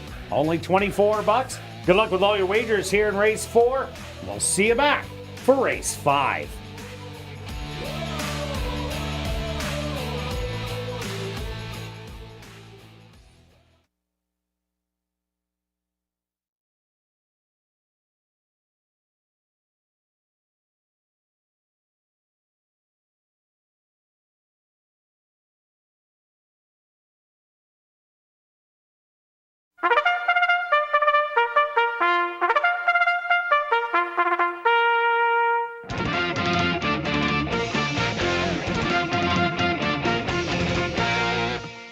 The horse on the track for race number 4, the Royce Finley and Associates from the Royal LePage Prime Race. They're going to go 5.5 furlongs for $10,300. Number 1 is High Rise in the Peg, owned by 2 Points Ranch, trained by Tiffany Husbands with Demario Bino. Number 2 is Kitten, owned by Ryan DeJarlis and Thomas Howes, trained by Ryan DeJarlis with Chavi and Chow. Number 3 is Stone Cafe, owned and trained by Dale Zwiezliak with Dario Dalrymple. Number 4 is Big Ticket, owned by Got to Go Stable, trained by Lee Delaron with Siobhan Bell. Number 5 is Finalize, owned by Goose Racing, trained by Tom Gardepy Jr. with Rashad Knights. Rounding out the field is number 6, St. Pio, owned by Drop-In Racing, James Keplin and Parker Wallette, trained by Steve Keplin Jr. with Sven Balro. The Royce Finley and Associates from Royal LePage Prime Race. Here in race number 4, they'll go to post in approximately 4 minutes.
right, we're going 5.5 furlongs.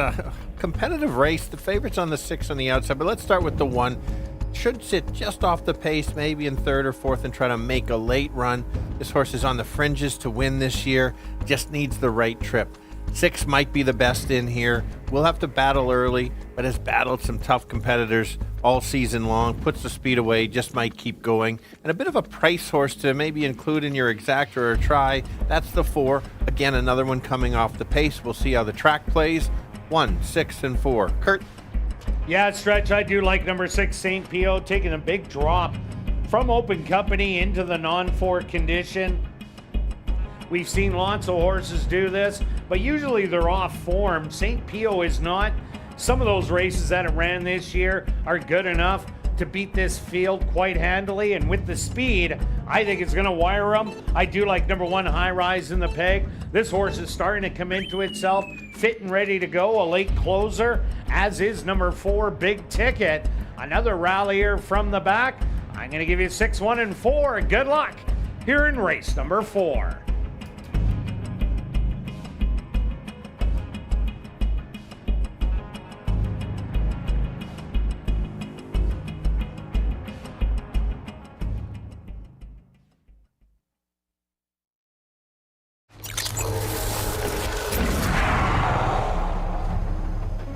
It's now 2 minutes to post time at ASD.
time.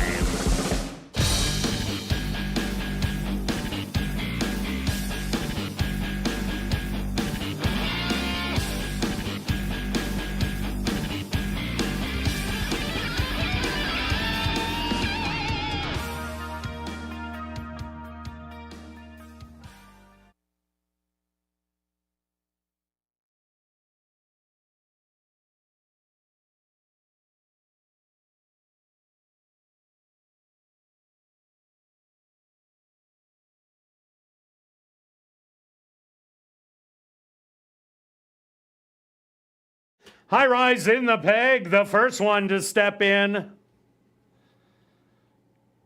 Kitten is also in. Here comes Stone Cafe. Big Ticket is next. Just 2 left to load. Finalize. And now just waiting on the 4 to 5 favorite, St. Pio, to the outside.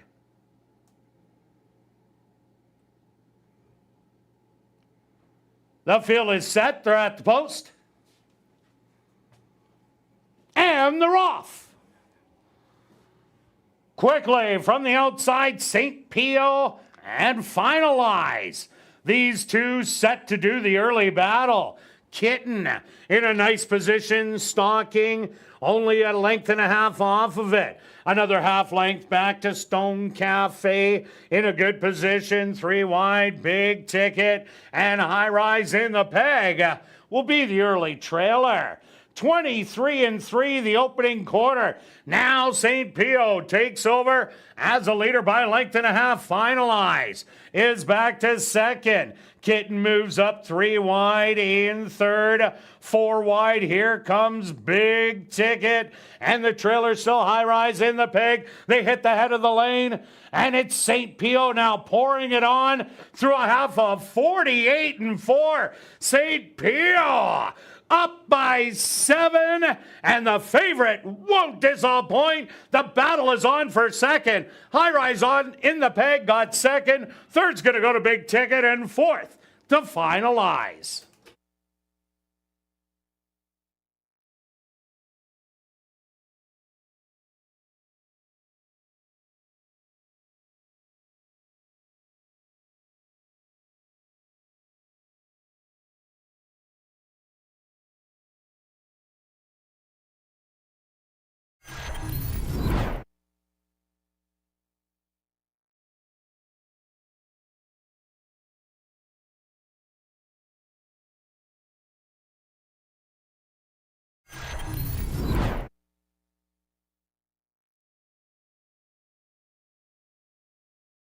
The Stewarts opposed to number 6, St. Pio. As your race winner, a photograph has been called to determine the place and show positions. They went the opening quarter 23-3, the half 46-4. 5 furlongs, 58-4. Time for the 5.5 furlongs, 104-4. Results of the photo show number 1, High Rise in the peg, finishing second. Third goes to number 4, Big Ticket, and fourth to number 5, Finalize.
Now entering the winner's enclosure, the official winner of the Royce, Finley and Associates from Royal LePage Prime Purse. That's number 6, St. Pio.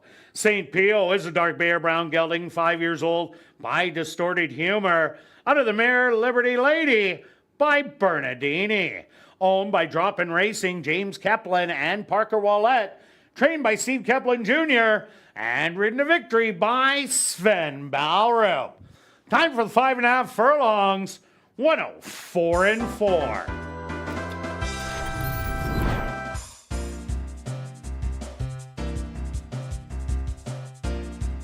Race 4 is official in the upcoming 5th race. Our VIP Fan of the Night race. There are no changes. Late pick 3 and rolling double here in race number 5. And the final Manitoba Night Market and Festival will take place this Sunday, August the 25th from 3 to 11. More than 15 food trucks, more than 100 local artisans and vendors, kids entertainment, live bands, and more. Admission is just $7. 5 and under is free. For more information, go to asdowns.com.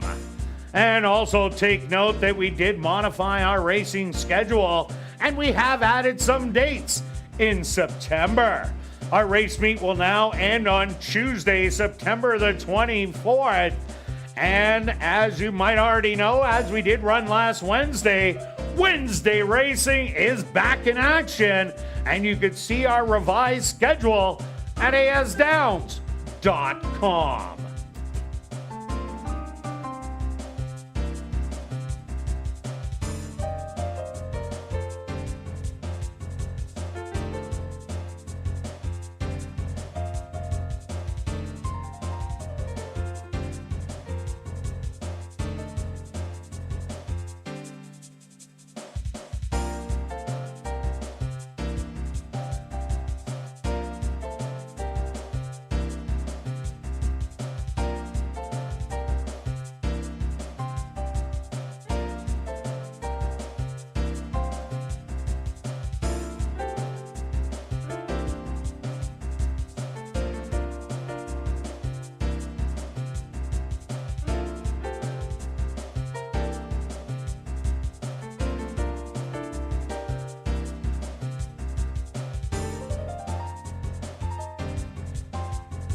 Ladies and gentlemen, turning your programs back to race number 4, we had a claim to report.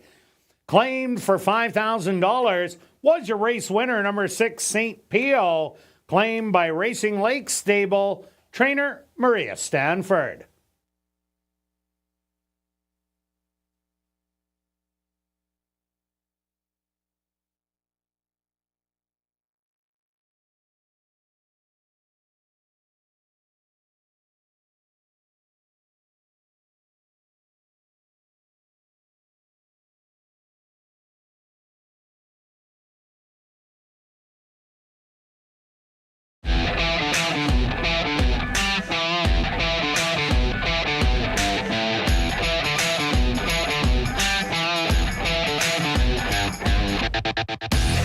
And welcome back down paddock for race number 5. We have a $7,500 claimer for Manitoba, Saskatchewan, North and South Dakota breds that are non-2 lifers. They're going to go 7 furlongs.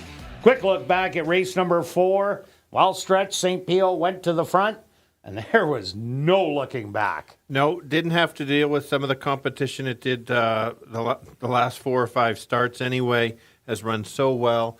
And so no surprise on that horse winning and looking as good. It was a repeat effort of what he's been running about all year. So well spotted, a quick time. The track is playing faster. Oh, it definitely is. Yeah, so we'll see how his speed keeps going and go from there. I nailed that one. I had that one in the pick 4. Oh, you did? Yeah. Good job. Good job. Yeah, I had it. I'm even alive. Yeah, you keyed it. And I only took one. Yeah, you did. I took a few more than one. But I'm still alive. Thanks for playing, everybody. We got over 100,000, so good luck. I would think most tickets, if you played one, are alive, unless you just refuse to bet the favorites. Let's go to the 5th race and keep it going here. I don't think this 6 horse is going to be as big a favorite as the previous race. This horse is also dropping in class. Last time going a mile, pressed early and just kind of finished up evenly. Not a bad race. The other previous races, racing against No Show, No Call, and as Kirt mentioned on ASD Live, had some trouble in that first start. So got to give this horse a bit of an excuse. Well spotted to try the distance, cutting back from a mile to 7. Yeah, that's absolutely huge. Tactical speed. We know who's going to be on the front end. That's the 5, I'm a Star. But with that drop, I really like No Magic. Another horse I like in here. Number 3, Keystone Cash. Ran a mile earlier on for the bottom maiden 5s and won by 2 lengths, but was disqualified as there was some interference in the turn, but came right back and won the very next start. Last time out, just got a little too far back, was off 5 weeks coming into the race, but did have a workout going around 2 turns in the middle just before that race in 1:30 and 2. So if I'm a Star goes out, No Magic and Devil's Time, put a little pressure on, that just might set up for Keystone Cash to do a big late rally to get a piece of things. For sure. And so we see how the track is playing, and we'll see Emma Star trying to go gate to wire, stretching out to the 7 furlongs. We'll see. Does like to run second a lot, but maybe she'll forget to stop. This is the key. Gets to relax and might just try to steal it. 2 starts ago went a little too quick and faded. We'll see if this the extra distance is the trick to get this horse to relax. Yeah, Alma Star was a 2019 sales grad. Another graduate of 2022 was 11th 9th Street. This horse broke the maiden 2 outs ago in a good stalking running style, wearing down Banker's Day and Run Cyrus Run with a sweet trip up the rail. Last time out, just couldn't get motivated as Alma Star took control of the lead and just opposed stalked. But a nice work coming in 37 and 4, not out of the question for top 3. Yeah, especially trying the distance for the first time. Let's take a look at the 2 horse. This horse hasn't shown a lot, but can show speed. You get the lightweight going the 2 turns. Maybe that's the trick this time. Lightly raced at this time of year. Yeah, only 2 starts. Can be a big advantage. And now we're left with the girls in here. I'm going to talk about number 7, Widget Gidget.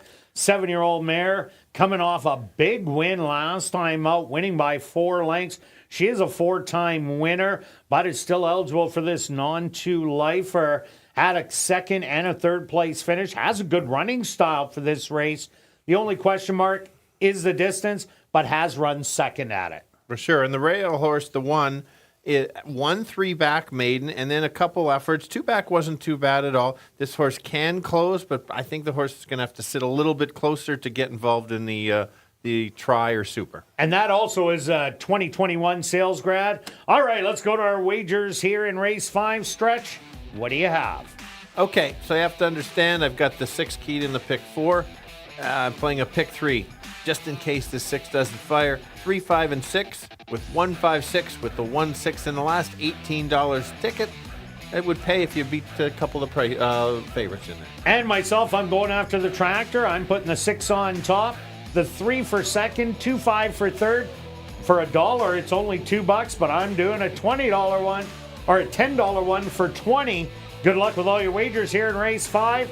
We'll see you back for race 6 for classic high five wagering.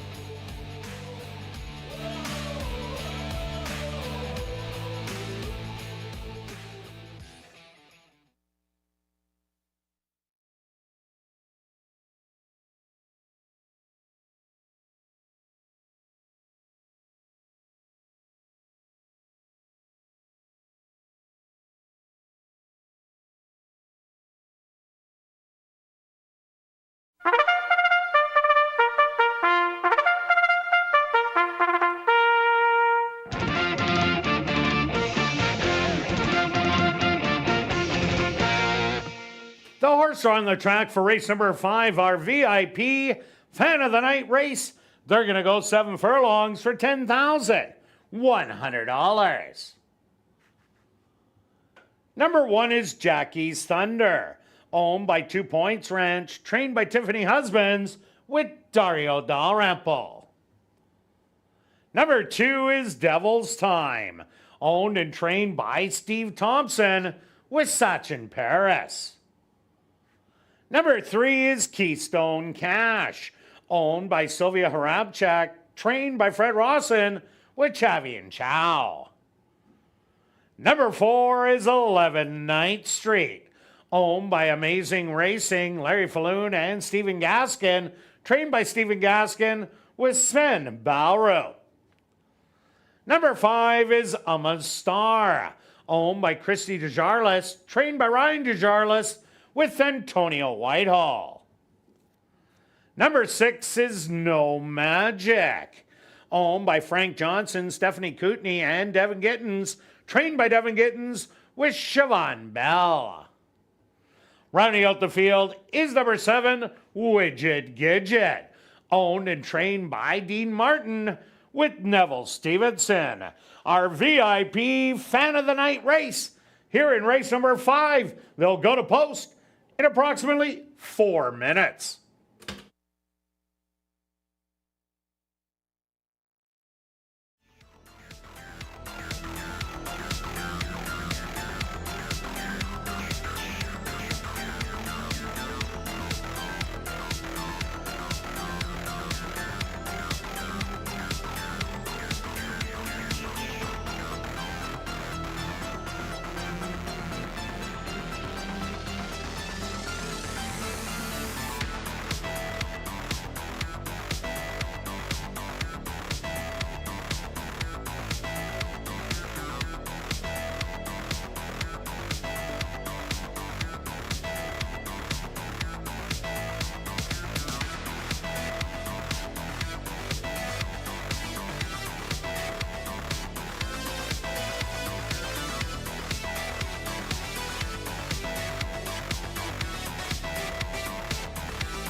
All right, 5 boys, 2 girls, going 7 furlongs, all looking for their second win lifetime, except the 7, one of the fillies. Let's go to the 6 horse, going off as the favorite, deserves to be the favorite, raced against some tough competition. I think this horse is going to be close to the lead. It's tough to judge because it's been running against some competitive horses. Good stock. Who's the speed? That's the 5. It's going to be Catch 'Em If You Can. This horse shows a lot of speed. It's just a matter of can you get the distance. And the other one that's going to sit off the pace and try to make a late close if the speed backs up, that's the 3. Let's go 6, 5, and 3.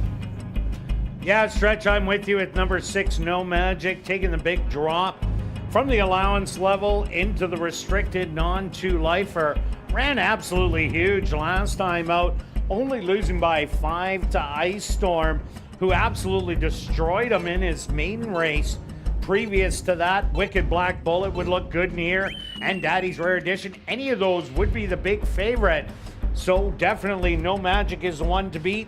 I also like number 3, Keystone Cash. If they go a little too fast up front, watch for this horse to be the late rallier. And the 5, Star. This is the horse to catch all the early speed. So I'm going to give you 6, 3, and 5. Good luck here in race number 5.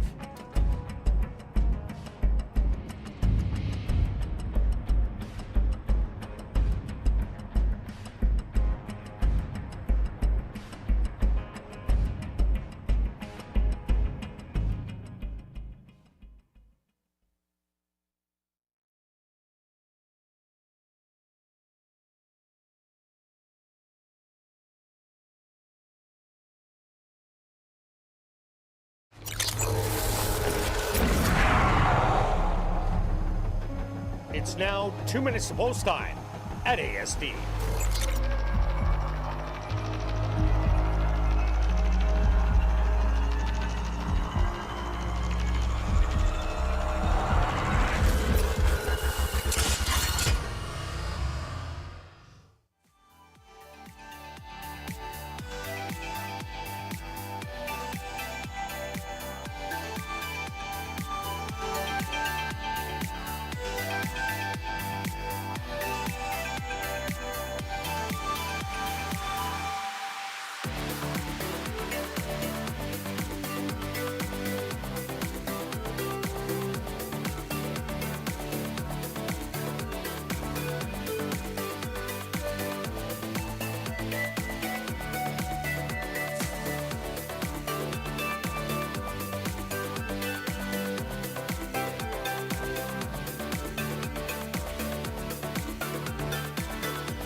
Jackie's Thunder. She'll be the first one into the starting gate.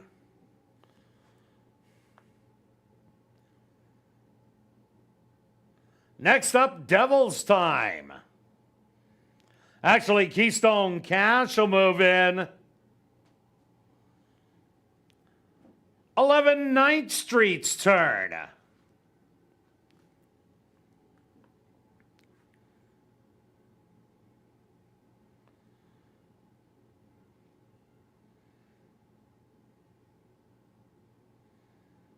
No Magic, the 3-5 favorite. We'll get a little extra help from the gate crew.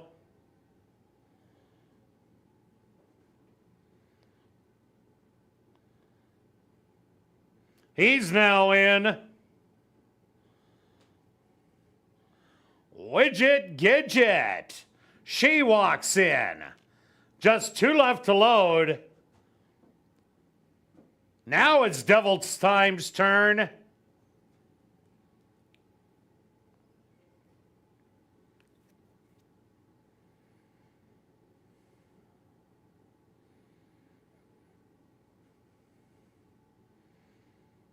And just waiting on Ama's Star.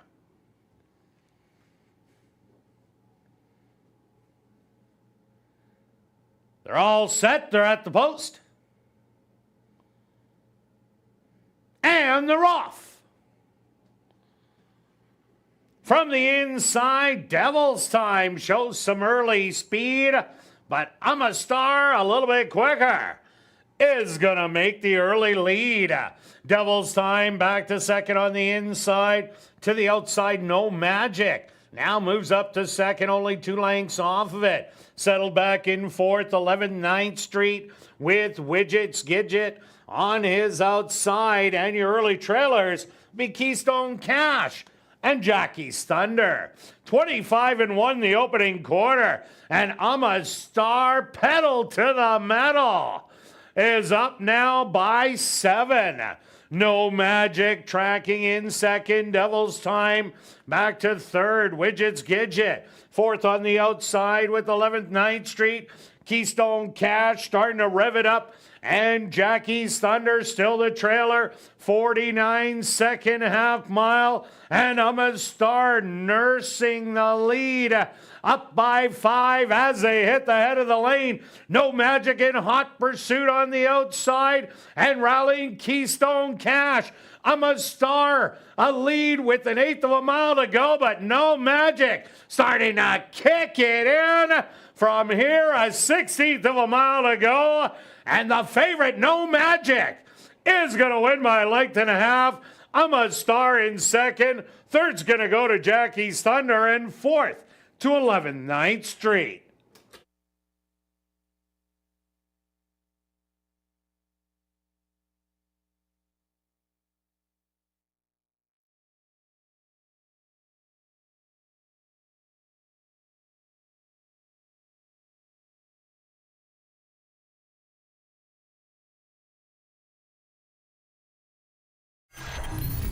The Stewart's supposed to number 6, No Magic.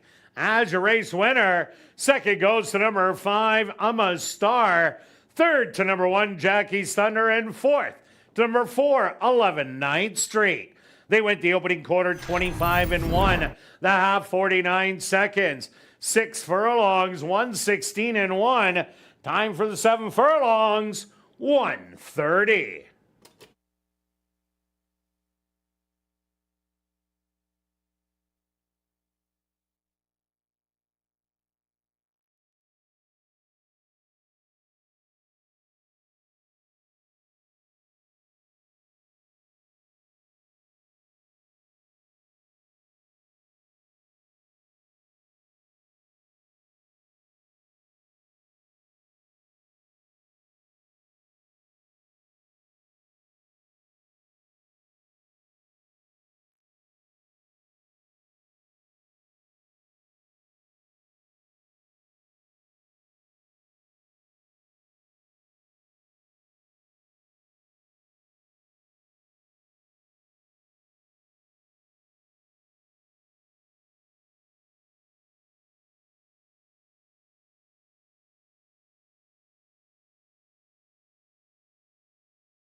Now entering the winner's enclosure, the official winner of our VIP Fan of the Night race, that's number 6, No Magic.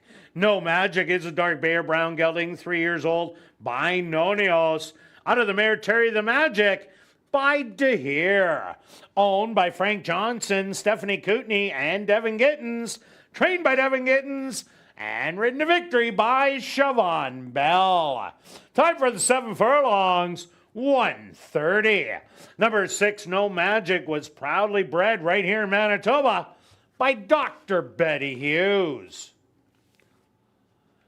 Race 5 is official in the upcoming 6th race.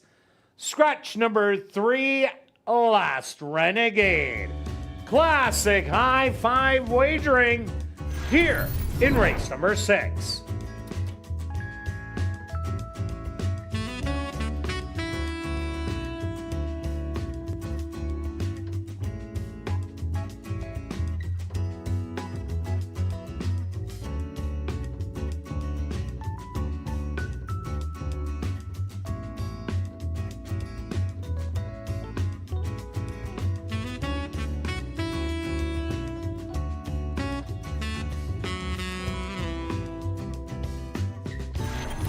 And congratulations to our August 12th Las Vegas Challenge Handicap Tournament top 3 finishers.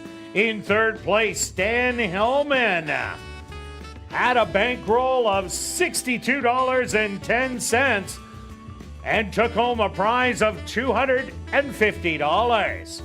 In 2nd place, Trevor Phelps. He had a bankroll of $71.80, which made him take home $500. And in 1st place, Ken Porter wowed them all with a bankroll of $92.60 to take home the 1st place prize of $3,500 and a trophy. Thank you for everybody competing in our Las Vegas Challenge Handicapping Tournament.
Well, you better hurry and get your 50-50 tickets. The jackpot is currently at $2,370 and growing.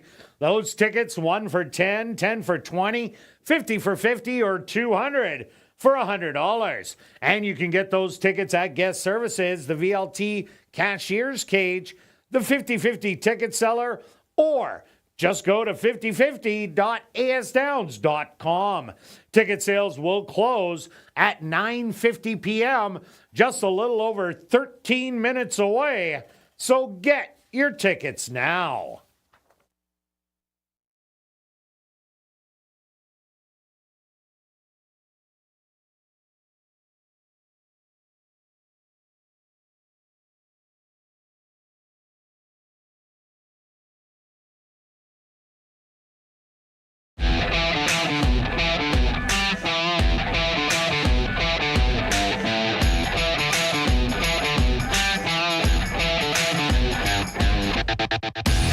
And welcome back down the paddock for race number 6 for this $7,500 claimer. For 3-year-olds and up, they're going to go 7.5 furlongs. Scratch the 3 last Renegade. Quick look back at race number 5. Well, I'm a Star did what we thought he would do. He went as far and as fast as he could, but he lasted a lot longer than at least I thought for No Magic to go by and grab the win. Absolutely. Now, it's clearly speed favoring, but he does like seconds. So maybe he was just waiting for No Magic to get up. That makes his 8 seconds out of 17 starts. So the trend continues. I foresee a place bet next time that horse runs. So here we go. Let's keep it going. Everybody and their dog is alive in the pick 4 right now. Oh, yeah. But let's start with the 6 horses, my top selection. Look at how Jake's got the horse right ready to go. This horse is a closer, so let's be a little careful here. We're going to need a pace battle up front. Back-to-back good races. Watch this race last time. Got beat by Captive Kitten up the rail. This horse was off basically a month. Felt that the horse needed one to come back. Now comes right back just a couple weeks later. Right trip can get there. If the right pace battle sets up, this horse cannot get too far back. Yeah, I like number 1, Botsy Holiday. Draws the rail in here and took the drop in class and added distance last time out. The drop in class is what was needed. Did get beat by Westover last time out, but made a middle move to chase after the speed and ended up just getting a little bit tired. Gets to cut back that half a furlong. Speed's doing well. So this horse should get a dream stalking trip. I'm loving the 7-1. Absolutely. I agree with that pick. Let's go to the 5, one of the potential speed horses. Can sit off the pace or sit right there. I think that's the way to ride. Siobhan Bell already has a win in the last race. This horse lost to Westover last time, but got involved in going a little too fast last time. I like when this horse sits off the pace, but won't be very far off the pace, and that could be the winning move. And the less half a furlong is definitely going to benefit Rydam. Number 7, the Frisco Kid, 5-2. 2 outs ago, battled on the front and went off to win by a length and a quarter. Not a pile of early speed in here. Courageous is the other one who shows it on occasion. But if they let Frisco Kid go out, I think he's the one that's going to try and steal it. Yeah, let's take a look at the 4 that has been beating me up all year. This horse makes moves. The last couple times not as good, but makes the big drop in class. There's some good races in here. This horse cannot sit back where he usually does because he won't be there. Sits closer, maybe can pick up the pieces. Yeah, kind of like that race from 3 outs ago on July 15th. And the 2 Courageous showed big speed in its previous 2 outings. Last time, only a little bit of speed. Maybe now that they throw on the bug boy, Sachin Paris, take off a bunch of weight, maybe the horse will go and try and play hide and seek on the front end, because that's the way this horse has won a lot of its races. All right, let's go to our wagers here in race 6, Stretch. What do you have? I've got some closers, so let's go a $4 exactor wheel, 1-6 with 1-5-6. Are you? Hang on. I've got a Stretch ad alert here. Wow, you haven't done one this week No, yet. not this week. So I'm going to put the speed on top, 1-7 with 5-7 on top with the 1-6. You don't even know what you're doing. I know exactly what I'm doing. Okay. There it is up there. All right, I'm just going 20-win place on number 1, Bossy Holiday. Good luck with all your wagers here in race 6, and we'll see you back for race 7.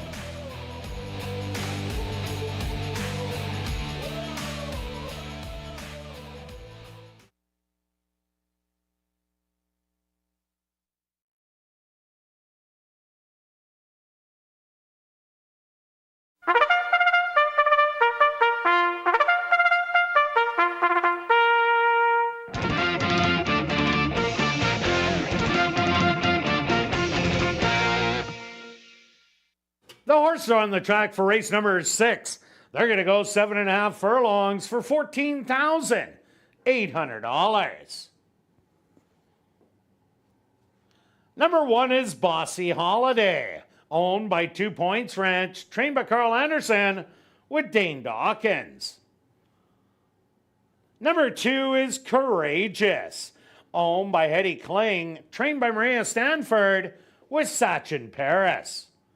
Number 3, Last Renegade, was scratched. Number 4 is the Calabrese Kid, owned by Wind Dancer Stable, trained by Wendy Anderson with Ronald Alley. Number 5 is Ride 'em, owned by the Assiniboia Racing Club, trained by Devin Gittins with Siobhan Bell.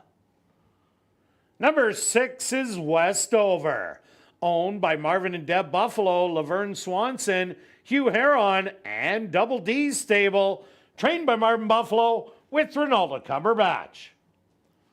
Rounding out the field is number 7, Frisco Kid, owned by Avery Erfel, trained by Lee Delaron with Javanil Patterson.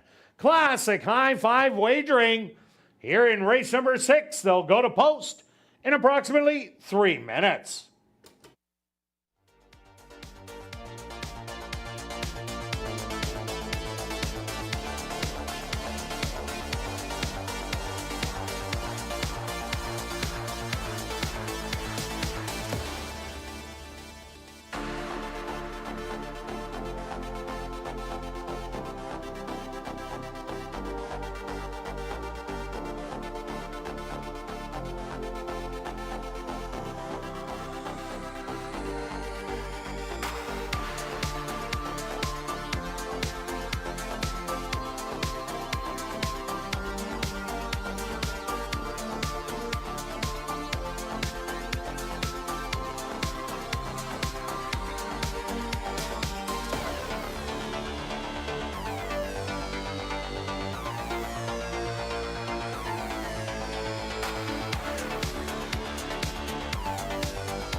The boys going 7.5 furlongs. Look at the board, very competitive. Nobody's quite sure who the favorite's going to be. Let's start with the 6. It's a slight favorite. This horse sits off the pace and tries to make that late close.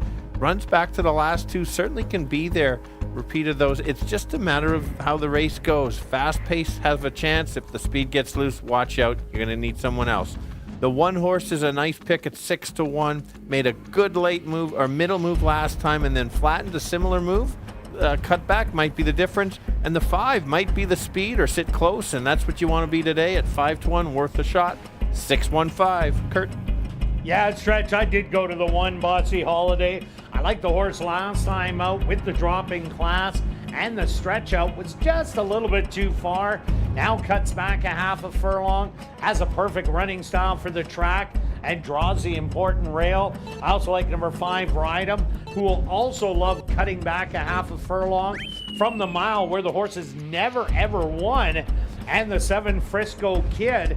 This could be the speed of the race. Showed it a couple of times in the last 2, including the win 2 outs ago. If he brings that race to the table, he might steal it all, but I'm going to give you 1, 5, and 7. Good luck here in race number 6.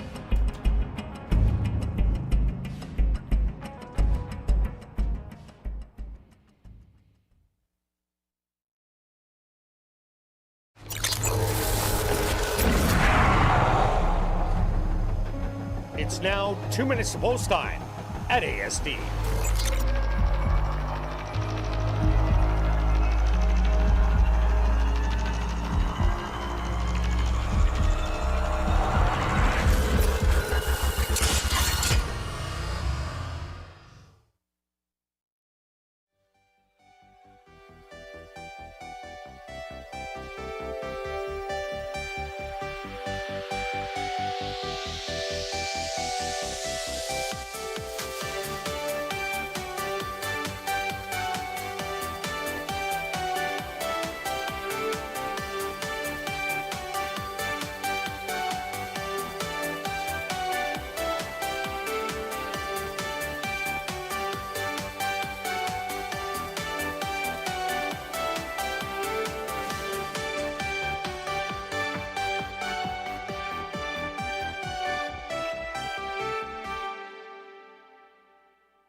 time.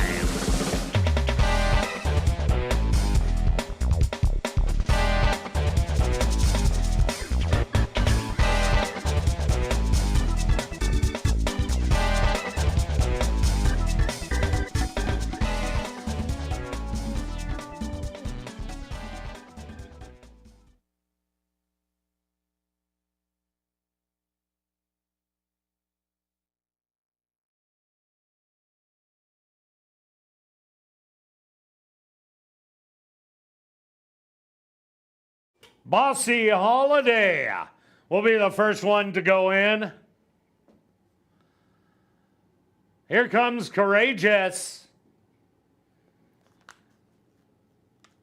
The Calabrese Kid walks in.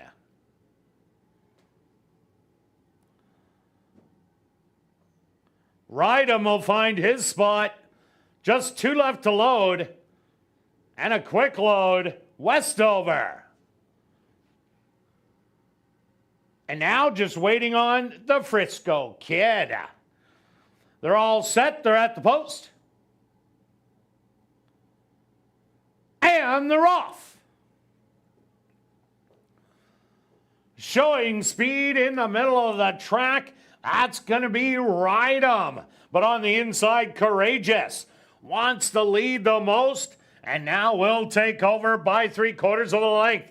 To the far outside, the Frisco Kid trying to creep closer in second, settle back in third, the Calabrese Kid. Ride 'em to the outside, now moves up to third. Fourth is going to be Westover. Then it's the Calabrese Kid falling back, and Bossy Holiday can see them all by about 8. 25-2 the opening quarter, and Courageous with the lead by 2. Frisco Kid hugging the rail in second. Here comes Ride 'em from in between horses to make a move. 49-2 the half mile. Westover also starting to get motivated. Then it's back to Bossy Holiday and the trailer, the Calabrese Kid. Ride 'em now takes over the lead by 3 in a quick move. Back to second, Westover as they hit the head of the lane. And it's Ride 'em looking good with the lead through 3/4 and 1:15. Westover, a little bit of late run on the outside, and Bossy Holiday for third. But Ride 'em is going to get the job done by 2. Westover second best. Third's going to go to Bossy Holiday. Fourth to Courageous, and fifth to Frisco Kid.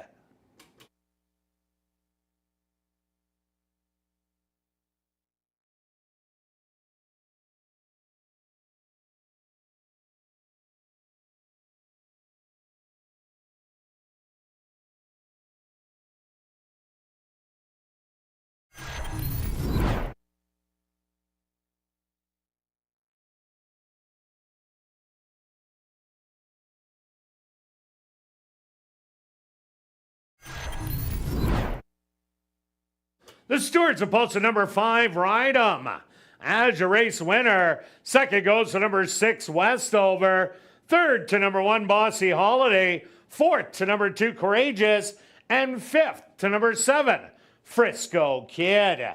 They went the opening quarter 25-2, the half 49-2. 6 furlongs, 1:15. 7 furlongs, 1:28-1. Time for the 7.5 furlongs, 1:35.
Now entering the winner's enclosure, and I think there's a couple more spots that can be filled in there. For the winner here in race number 6, that's number 5, Ride 'em. Ride 'em is a dark bay or brown gelding, 7 years old, by Kentharos. Out of the mare, Cuppy Cake by El Monfort. owned by the Assiniboia Racing Club, trained by Devin Gittins, and ridden to victory by Siobhan Bell. Time for the 7.5 furlongs, 1:35. Congratulations goes out to trainer Devin Gittins and jockey Siobhan Bell for the double. Back-to-back winners for trainer Devin Gittins and rider Siobhan Bell. Race 6 is official in the upcoming 7th race. There are no changes. Classic high five wagering here in race number 7.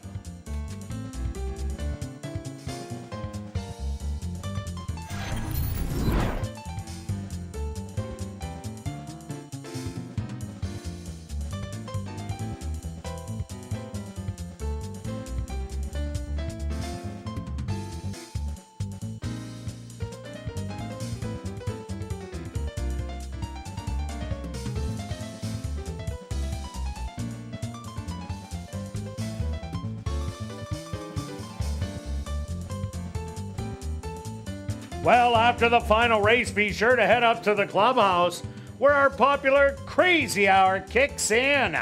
Beer, shots, and wine, just $5 and 25% off all appetizers. Plus, tonight and every race night, we will be drawing for $500 cash at 11:30 p.m. in the VLT Lounge during Crazy Hour.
Ladies and gentlemen, turning your programs back to race number 6, we had a claim to report.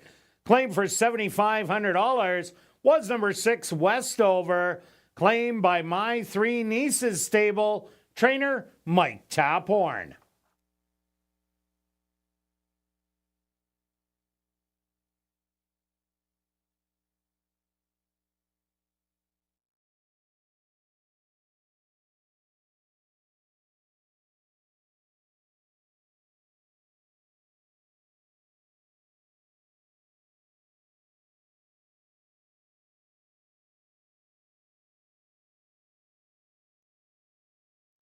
And ladies and gentlemen, we've drawn our 50-50 draw winning ticket. It's Series AH number 7047903. Congratulations, you won $1,340, and that ticket was purchased on track, so you can pick up your winnings at guest services on the main floor, South End.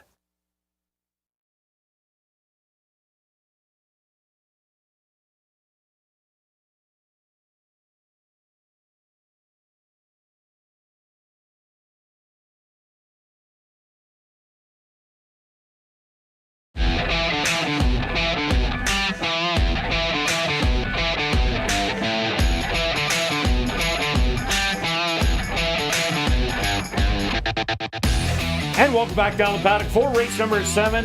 We have an allowance race for 3-year-olds and up that are non-2 lifers. They're going to go 6 furlongs. Quick look back at race number 6. What a smart ride by Siobhan Bell. Timing it perfectly on the turn with 3/8 to go.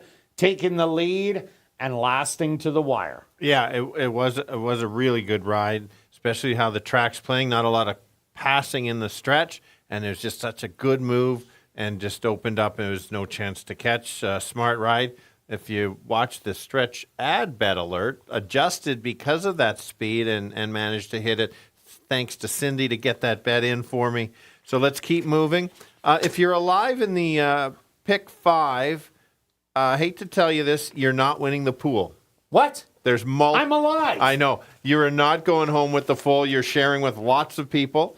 Well, so, I don't mind sharing. Sharing's good, for sure. All right, am I sharing with you? Let's just talk about the show. Okay. Show, we're not worried about who has it and who doesn't. Okay, gotcha. Let's go to my top selection in here. What a betting board here, Kirt. It's just... excellent. No kidding. Pick a winner. Great way to end it off. Pick a winner, you get paid. I'm going to go to the 6, who's 6-1. Didn't think the horse was going to be this high of odds. This horse battled last time in a tough non-3. Now goes to the allowance non-2. 2 back was a great race in the allowance.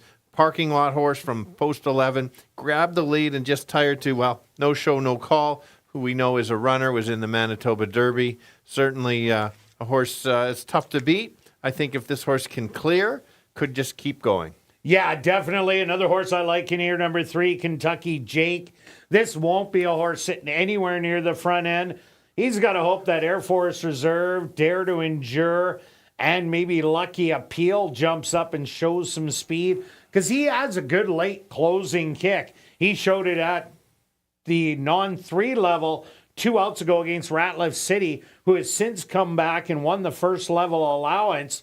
So if the speed backs up, Kentucky Jake should come a running. Yeah, that's right. It just you need it back up. I've only taken. Let's go to. You know what? Let's go to a horse. I've only taken. What are we? 6 starts, maybe 6 times this year. Oh, this year and 8 times last year. Possibly. Okay. Let's give this horse one last shot in here. Oh, well, sure. Yeah. One last one. Yeah, you're right. Yeah, right. It won't be the last.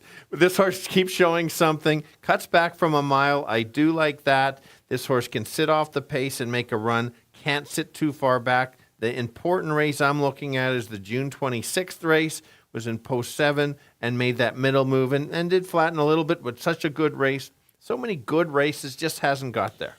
Yeah, another horse that I like in here. Look at number 4, Dare to Endure. This is your 3rd pick, but this horse ran an even race first time out. And then in the comeback race, had some time off, 5 weeks in between, battled, and ended up drawing off to win easily in the end. This horse will be forward in the race, and so far today you want to be forward, so this horse definitely fits the bill. Yeah, let's take a look at the 2 getting current 7-1. Last race, while it was in the Manitoba Derby, showed speed, went fast, above par in that race. Then 2 back, ran a nice race in the Derby trial, only to tire. Cuts back in distance. This horse does have talent. Obviously, they thought highly of this horse. It's completely not a throw out, even though it says 9th beaten 29. That's irrelevant. They were going a mile and an 1/8. Cutback makes a difference. And the 7, JL Copper. This horse was a winner at first asking as a 2-year-old. Came back and ran 4th to Commando's Line Stance and Banker's Day, but that was going a mile. So far this year has been flashing speed, but beaten by double digits in the end. This one also was a 2022 sales grad, and hip number 9 is a half brother to JL Copper. So if you're going to the yearling sale on Thursday, you might want to take a look at hip number 9. I think I might. And let's go look at the 5. This horse is a closer, 2-back run the maiden special rate. Beat Ice Storm, who's come back to win since. And the other thing, too, is it's too bad that this horse is a closer. I think you could include this horse in your tries or super. Oh, for sure. Yeah, it's got that talent. So everybody's kind of got a shot in here. The good betting board, co-favorites on the 1 and the 4. Let's get to our bets, Kirt. All right, let's do it. What do you got, Stretch? Well, I've got a couple bets here. Only 2? Yeah, only 2. I've got. Okay. Let's start with my exactor box. $2 exactor box, 1, 4, and 6. But we're going to go to the stretch up bet alert. You got like every kind of bet now. It's a new one. This is new. Okay. This is a first time stretch up a bet. All right. Not 20 to win, but now 30 to win because speed is holding. All right, myself, I'm going after the triactor. I'm going to put the 6 on top with the 1347, 1347. That's $12. I'm going to make it a $2 one for $24. Good luck with all your wagers here in race 7. And we'll see you back tomorrow, 6:45 Central for ASD Live.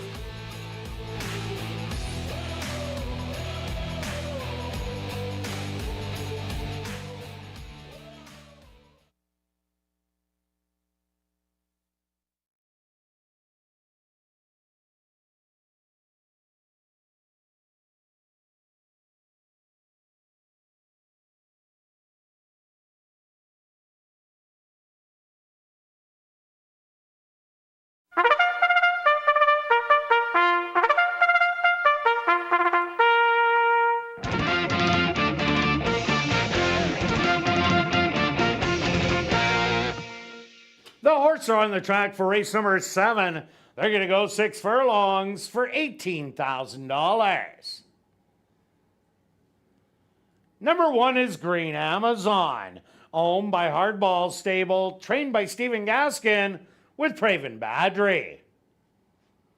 Number 2 is Lucky Appeal, owned by Henry Witt Jr., trained by Lee Delaron with Arthur Badu.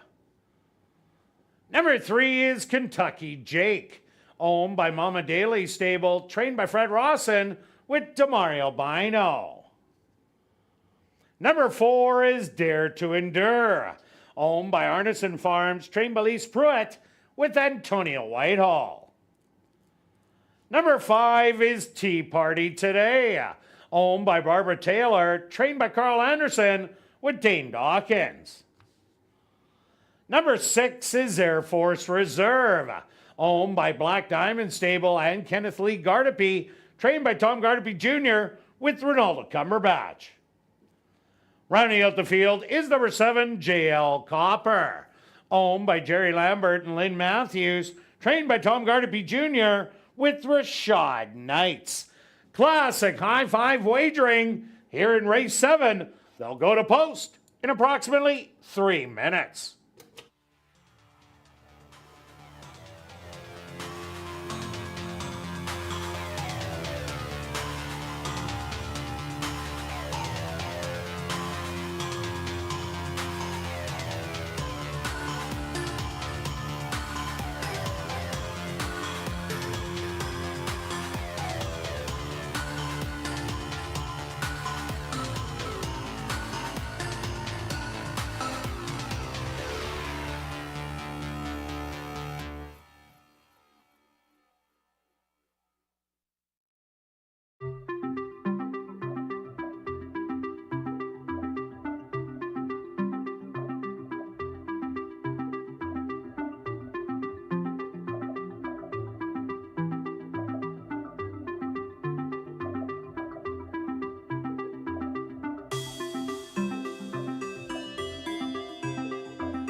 Boys going 6 furlongs, most of them looking for their second lifetime win. Let's go to the 6 horse. This horse can show speed and will show speed. 2 back was such a good race from post 11 out in the parking lot. I think this horse may get a little pressure, but can put the other speed away and just kind of keep going, getting a nice price at 7-2. Who's the closer? Well, that'd be the 1. Green Amazon should sit back in about 4th or 5th and try to make that late run. So if the speed backs up, that horse can be there. The lightly raced horse with only 2 lifetime starts, that's the 4. 1 at second asking. Any improvement puts him right in the mix. So let's go 6, 1, and 4. Kirt? Yeah, Stretch, I went to number 6 Air Force Reserve as you did. I think this is the speed of the speed in here. Last time out, there was a pile of speed in that race. Life's Adventure came from just off of it to get that win. So I think this is a softer spot. I also like number 3 Kentucky Jake to be the big late rallier in here, and I threw in Green Amazon. Always consistent, just can't get it done, but maybe today's the day. I'm gonna give you 6, 3, and 1. Good luck here in race 7.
Post time!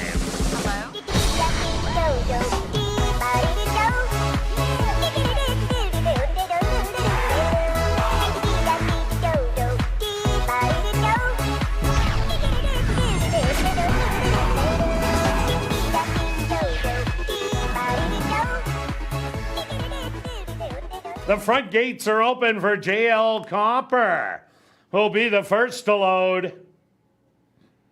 He's now in. Next up, Green Amazon.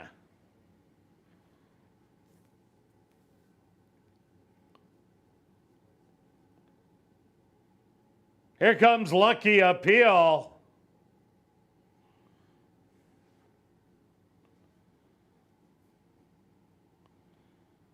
Kentucky Jake's turn.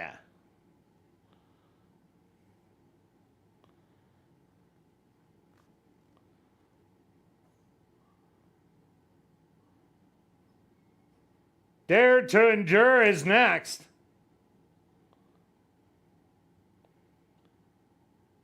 Just 2 left to load. Tea Party today.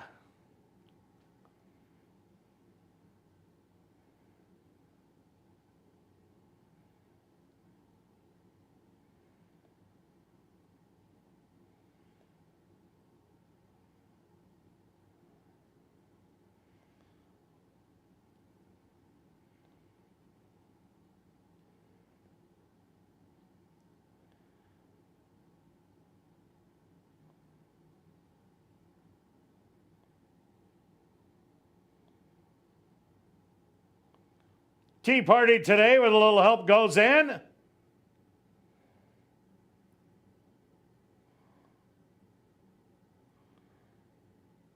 One more extra helping hand.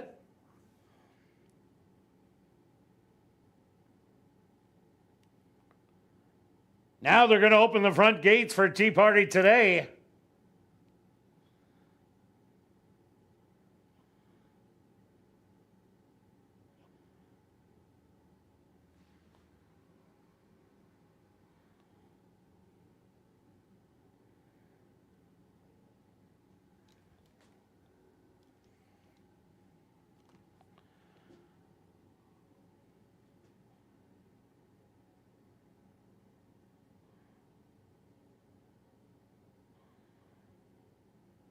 Tea Party today is now in and just waiting on Air Force Reserve.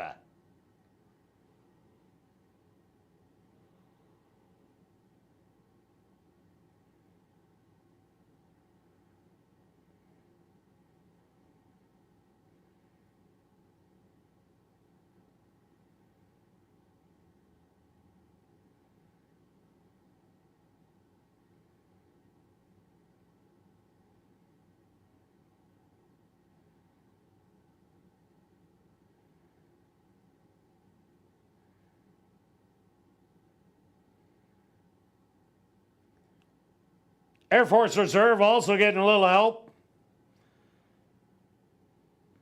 But is now in. They're at the post.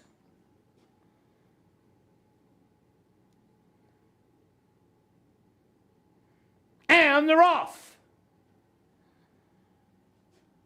From the far outside, JL Copper away well, as is a stablemate, Air Force Reserve. And these two show the early speed. Lucky Appeal on the rail is third. Back to fourth, Tea Party today. Another 3 lengths to Dare to Endure. And then it's Green Amazon and the trailer, Kentucky Jake. 23 seconds, a quick opening quarter. And JL Copper nursing the lead by a length and a half. Air Force Reserve back to second. Stalled in third, Lucky Appeal, Dare to Endure, making a 3-wide move. Green Amazon on the fence, which has opened up the half, 47-1. They hit the head of the lane, and JL Copper spins out of the turn with the lead by 4. On the far outside, Dare to Endure, Green Amazon on the rail, but it's JL Copper inside the 16th pole, who's gonna win by 2. Second is gonna go to Dare to Endure, third to Green Amazon, fourth to Lucky Appeal, and fifth to Air Force Reserve.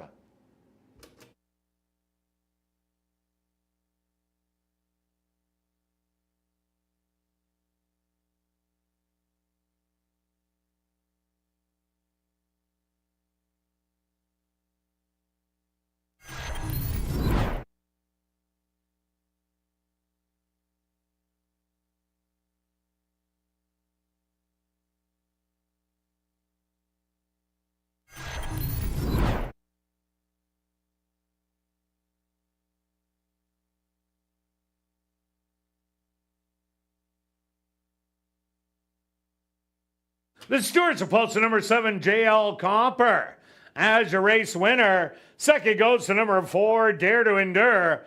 Third to number 1, Green Amazon. A photograph has been called to determine the fourth place finisher. They went the opening quarter 23 seconds, the half 47-1. 5 furlongs, a minute and a fifth. Time for the 6 furlongs, 1:12-3.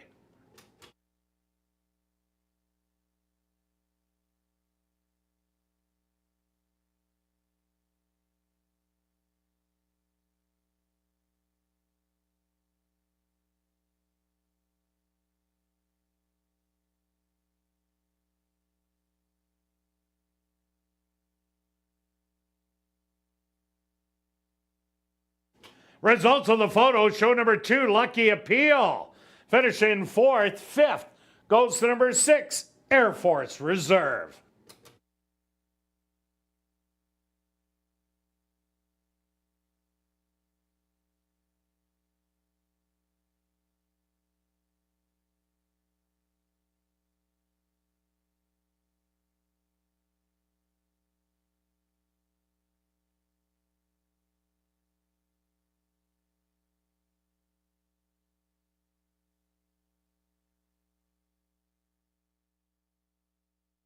Now entering the winner's enclosure, the unofficial winner here in race number 7. That's number 7, JL Copper.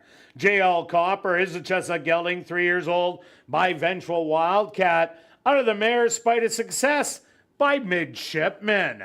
Owned by Jerry Lambert and Lynn Matthews, trained by Tom Gardaby Jr., and ridden to victory by Rashad Knights. Time for the 6 furlongs, 1:12 Number 7, JL Copper, was proudly bred right here in Manitoba by his owners, Jerry Lambert and Lynn Matthews. Also, congratulations goes out to trainer Tom Gardaby Jr. and jockey Rashad Knights, who team up for the double.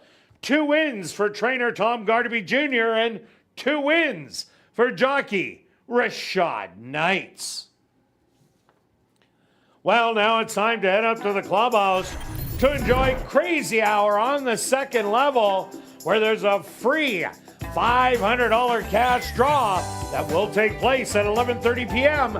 in the VLT Lounge, as well as beer, shots, and wine, just $5 and 25% off all appetizers. And remember, racing resumes tomorrow and Wednesday at 7:30. We'll see you then.